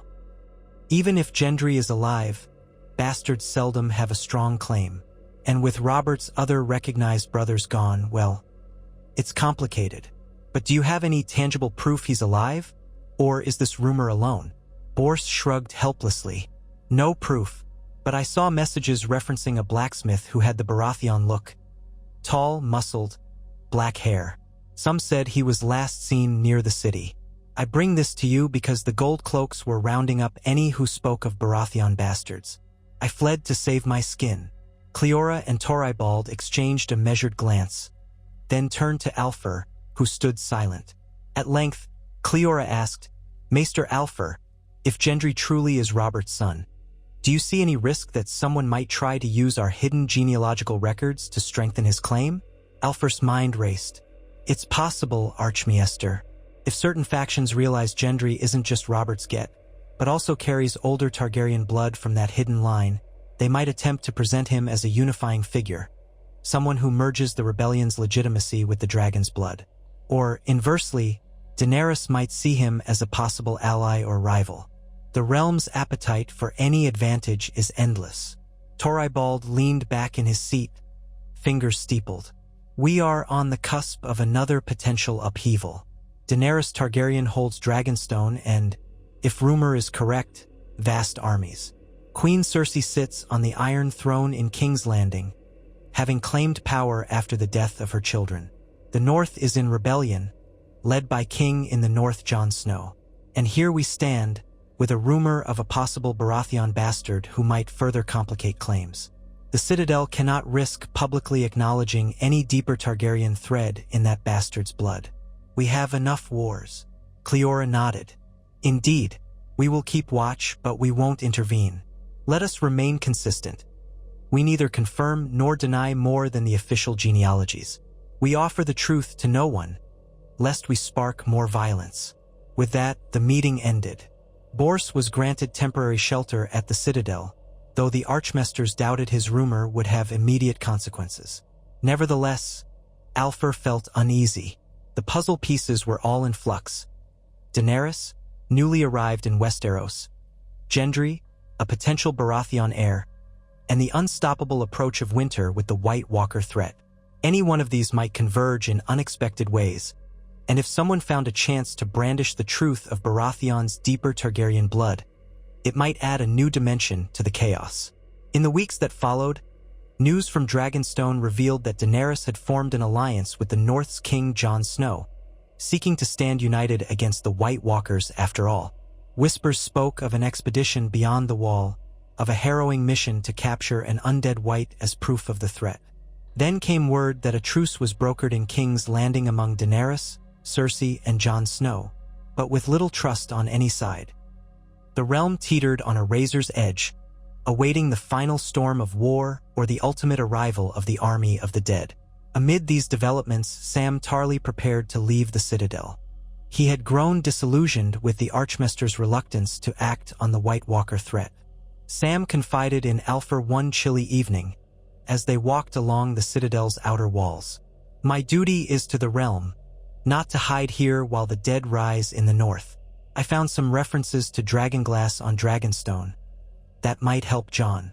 And I suspect there's more that can be done if I'm there, fighting alongside him, rather than scribing away for Archmasters who refuse to believe." Alfur sympathized with Sam's frustration. He himself had once grown weary of the Citadel's measured caution. "I understand, Samwell. The Citadel guards knowledge, but it's often slow to act. If you can help your brothers in the Night's Watch and all Westeros, perhaps that is indeed where you belong. You've learned a great deal here in a short time. Use it well." Sam gave him a grateful nod. "Thank you, Maester Alfur. If you ever come north, find me. Maybe we can compare notes again. With luck, we'll all survive the winter." Alfur forced a small smile. "The gods willing." Sam departed the next day, taking Gilly and the child with him in a borrowed wagon. Alfur watched them go from the gates, remembering how Sam's father, Lord Randall, once sneered at the notion of Targaryen lineage in the Baratheons. Times changed. Now it seemed that the question of Targaryen blood might be overshadowed by a more ancient threat. If the dead swarmed the living, the realm's genealogies would matter little. But fate seldom allowed Alfur to rest easy. Within a fortnight, a new spate of ravens arrived from the Crownlands, each carrying urgent tidings. The army of the dead had breached the wall. White Walkers advanced into the north, unstoppable. Daenerys Targaryen had flown her dragons into battle, some said, while King Jon Snow led all who would stand against the undead. Houses that once bickered had begun to unify, albeit too late, under the threat of annihilation. Among these letters came a separate dispatch from House Tarly, now under the rule of a relative, since Randall Tarly had fallen in battle against Daenerys. The new lord appealed to the Citadel for medical supplies and knowledge, fearful that war with the dead might reach the Reach. Alfur complied with the request, organizing shipments and sending novices with healing skill. Meanwhile, the war for the throne ground to a halt as the living realized that if the White Walkers were not stopped, no throne would remain for anyone. At last came the news Alfur had scarcely dared to hope for. The king in the north, Jon Snow, and Queen Daenerys Targaryen had prevailed against the Night King and his army in a cataclysmic battle near Winterfell, albeit at great cost. Countless thousands were dead, but the threat of eternal darkness had been driven back. The realm exhaled a ragged sigh of relief. Now, of course, the question remained, what next? With the great existential threat defeated, the living would turn again to their old feuds. Ravens soon confirmed that Daenerys Targaryen marched south to claim the Iron Throne, intending to dislodge Cersei Lannister by force. The final confrontation loomed at King's Landing. Alfur braced himself for a fresh wave of chaos. As he'd predicted, the realm's old patterns reasserted themselves once the White Walkers were banished. Thrones and crowns once more became the currency of bloodshed. Meanwhile, word leaked from the north that Jon Snow was no mere bastard of Ned Stark, but in fact had Targaryen blood himself, being the son of Prince Rhaegar Targaryen and Lyanna Stark. The Citadel reeled at that revelation. Should it prove true, Jon Snow might outrank even Daenerys in claims, for Rhaegar had been the Mad King's eldest son. The Archmasters scrambled to verify the rumor, though details were sparse. Alfur noted the cruel irony. A second hidden Targaryen line had emerged, overshadowing the quiet secret that once plagued Robert's lineage. If Jon Snow's claim was recognized, any advantage gleaned from Robert's Targaryen blood might look trivial by comparison. The realm might prefer a man who was fully the son of Rhaegar to a distant Baratheon scion carrying a faint drop of Targaryen ancestry. Some novices whispered that the final war would be between Jon Snow and Daenerys Targaryen, but the letters soon clarified that the two were allied and, rumor said, lovers. That complicated everything yet again. If they united by marriage, all Targaryen claims might merge. Alfur was left marveling at the realm's capacity for cyclical drama. Houses rose, fell, intermarried, warred, and the wheels turned anew. And so came the day when news of the Battle of King's Landing reached Old Town. Daenerys Targaryen had unleashed dragonfire upon the city, torching a large portion of the populace even after their surrender. Cersei Lannister perished, and the Targaryen queen stood triumphant in the ashes, but at a horrific cost. The realm was horrified by the slaughter. Alpha read the accounts with trembling hands, recalling the words from old records about the madness of Aerys II, the Mad King. Had that madness returned in Daenerys? Then, a final twist. Word of Daenerys Targaryen's assassination by Jon Snow. He had slain her to prevent further atrocities, or so the tale went. The last living dragon, at least of her immediate line, was gone. Alpha tried to absorb it, all those grand genealogical threads, culminating in a single terrible cataclysm. The rightful Targaryen queen had come home, only to die by the blade of another Targaryen hidden in the north. The realm had truly devoured itself. In the aftermath, a great council of lords convened at King's Landing. They chose Bran Stark as king, Bran the Broken, a boy turned mystic after being crippled and warging into ravens. It was said Tyrion Lannister championed him, claiming the realm needed a wise and impartial figure. The monarchy was refashioned, no longer strictly hereditary. Lords would choose each successor. The wars, they hoped, were over. Throughout Westeros, stunned silence reigned. Houses reeled from the catastrophic losses. The Citadel sighed in relief that the fighting had ended. Gradually, novices returned from the field, bringing tidings of a new era beginning under King Bran. Many hoped for peace. In that fragile new era, no one thought to question whether Robert Baratheon's Targaryen blood might matter. Jon Snow had been revealed as the true son of Rhaegar and Lyanna. Daenerys was gone.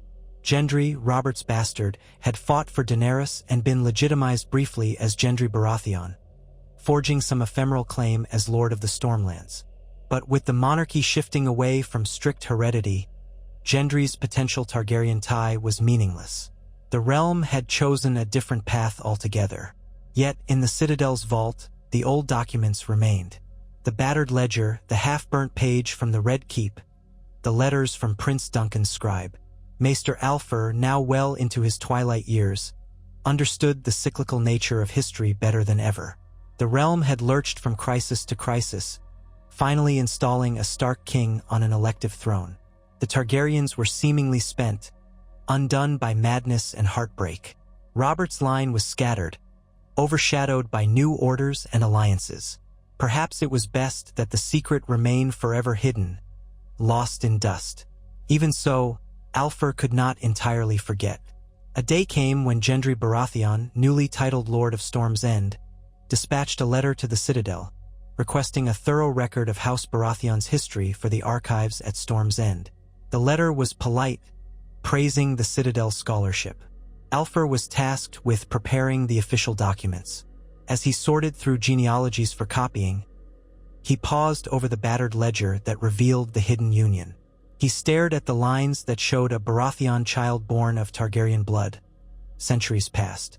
Robert's line carried that blood still, through Gendry's veins, though faintly. Should he include it? If Gendry read these references, would he care? Or would it only vex him, cause more confusion in a realm struggling for stability? After a sleepless night, Alfer made his decision. He sent Gendry only the standard genealogical volumes, confirming everything the world already knew. He left the secret union out. War had ended. Let Gendry shape House Baratheon's future without the burden of an archaic claim that might stir new tensions. Let the realm heal. Seasons slipped onward. King Bran's reign proved, if not idyllic, at least less bloody than the times that preceded it. The North was granted independence, with Sansa Stark crowned queen in the north. Arya Stark sailed west. Tyrion served as hand in King's Landing, striving to rebuild the war-torn city. Gendry oversaw reconstruction of the Stormlands, forging alliances with other lords who survived the wars. All over Westeros, fields lay fallow, castles half-ruined, families grieving. But if left in peace, the land might recover. Alfer felt an ache in his bones. He had lived long, witnessing the rebellion that toppled House Targaryen, the war of the Five Kings that tore the realm apart, and now the cataclysmic return of House Targaryen followed by its swift, tragic end. Through it all, that hidden thread of Targaryen blood in the Baratheons had bobbed and weaved, never fully revealed. Perhaps it had shaped events in subtle ways. Perhaps it had meant nothing, overshadowed by grander twists of fate. One last time, Alfur climbed to the Citadel's vault and unlocked the chest that contained the original documents. He felt ancient, leaning on a cane for support, his breath raspy in the dusty air. He gently unrolled the half-burnt parchment. The words flickered in the lamplight.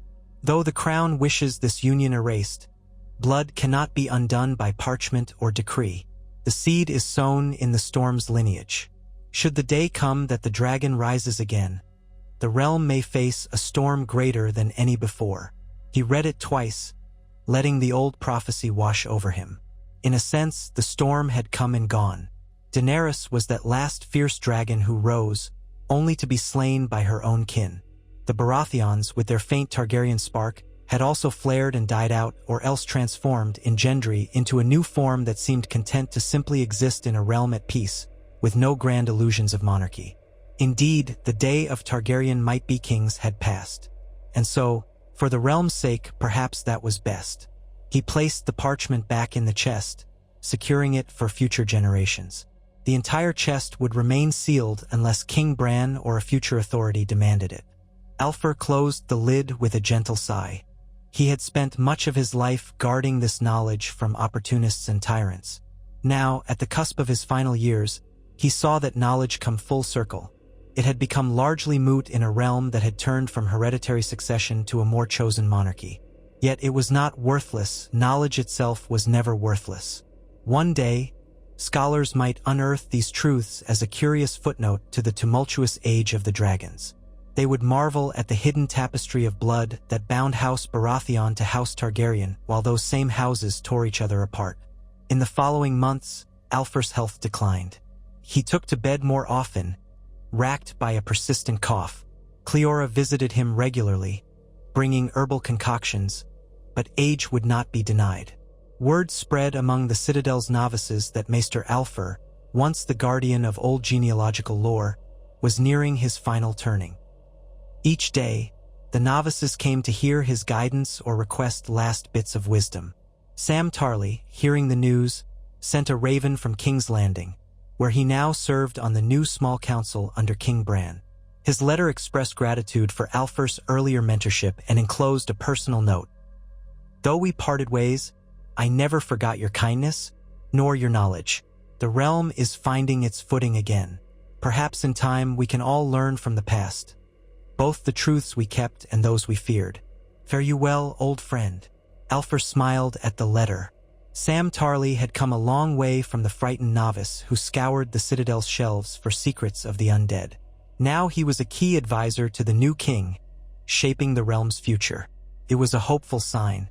On a warm evening late in the year, Alfur asked a novice to help him sit by the window of his chamber. He gazed out at Old Town, the sun dipping below the horizon, the sky ablaze with oranges and pinks. The tower bells tolled softly in the distance. He remembered Storm's End, the howling gales of the narrow sea, the swirling tapestries of House Baratheon's founding legend. He recalled the dusty archives of the Red Keep, the hush of the restricted vault where he found that half-burnt page, the half-whispered conversation with old Denegar. So many ghosts, weaving a story that ended with the realm shaped anew by the swirl of storms and dragons. He inhaled the summer air, heart fluttering. A novice knelt by his side, anxious. Alfur patted the boy's hand. Do not worry, child. Death comes for all of us. I have done my part. He let his eyes drift closed, mind afloat on waves of memory. He saw Robert Baratheon as a young man, bold and laughing, hammer in hand. He saw Renly's bright smile, cut short by a living shadow.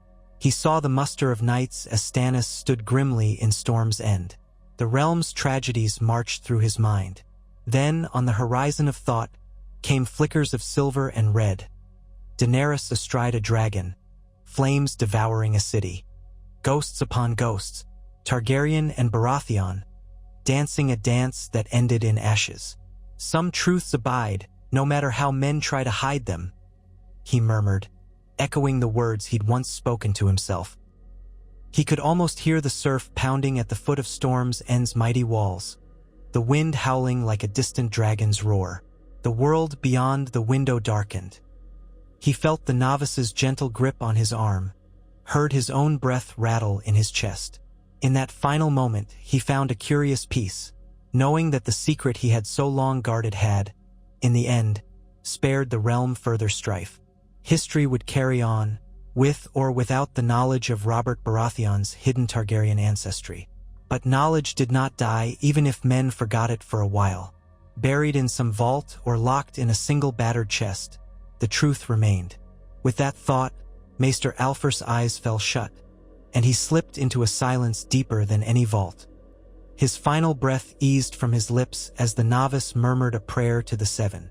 Outside, the citadel went on as it always had, bells chiming the hour. The last light of dusk touched the spires, igniting them in molten gold before fading into night. Epilogue. Long after Alfer's passing, the citadel continued to gather records from across the realm. The Great Council had proclaimed a new era of monarchs chosen by lords and ladies. Under King Bran's measured rule, roads were rebuilt, harvests replanted, alliances formed to patch the kingdom's wounds. Generations would come and go before the name Baratheon evoked more than a fleeting memory of the rebellion king and his short-lived brothers. Even the cataclysmic reign of Daenerys Targaryen became half myth in time, overshadowed by the epical dread of the White Walkers. Yet, in the sealed vault, the documents Alfer had guarded so carefully remained. Now and then, an especially curious maester would stumble upon references or read the hush-hush rumors in footnotes. They might find hints of an older, deeper Targaryen bond in the line of House Baratheon. Still, it never rose to the realm's attention. No new wars erupted from that revelation. The realm, battered and exhausted, had accepted new forms of leadership. And so the swirl of storms and dragons that had once defined the Baratheon name and the Targaryen legacy receded into history, leaving behind only the faintest imprint of what might have been. In a land that no longer bowed to the old rules of inheritance, where kings and queens were chosen by counsel rather than by blood, the question of secret Targaryen ancestry lost its power to shape crowns. Perhaps that was the realm's final triumph over the old cycle of war. The knowledge remained, but it no longer enslaved men's ambitions. All that endured was the truth, dormant in old parchments, a quiet testament to the complexities of fate. And in the nights when storms lashed against the high walls of Storm's End, or when travelers gazed in awe at the scoured ruins of King's Landing, the spirits of those who once fought over the Iron Throne might stir in memory. Storm and dragon had clashed, joined, and clashed again, until at last the realm moved beyond them. Yet the legacy of that blood, however hidden or faint, would forever be woven into the tapestry of Westeros, waiting for the day, if ever it came, when the world had need of that story once more.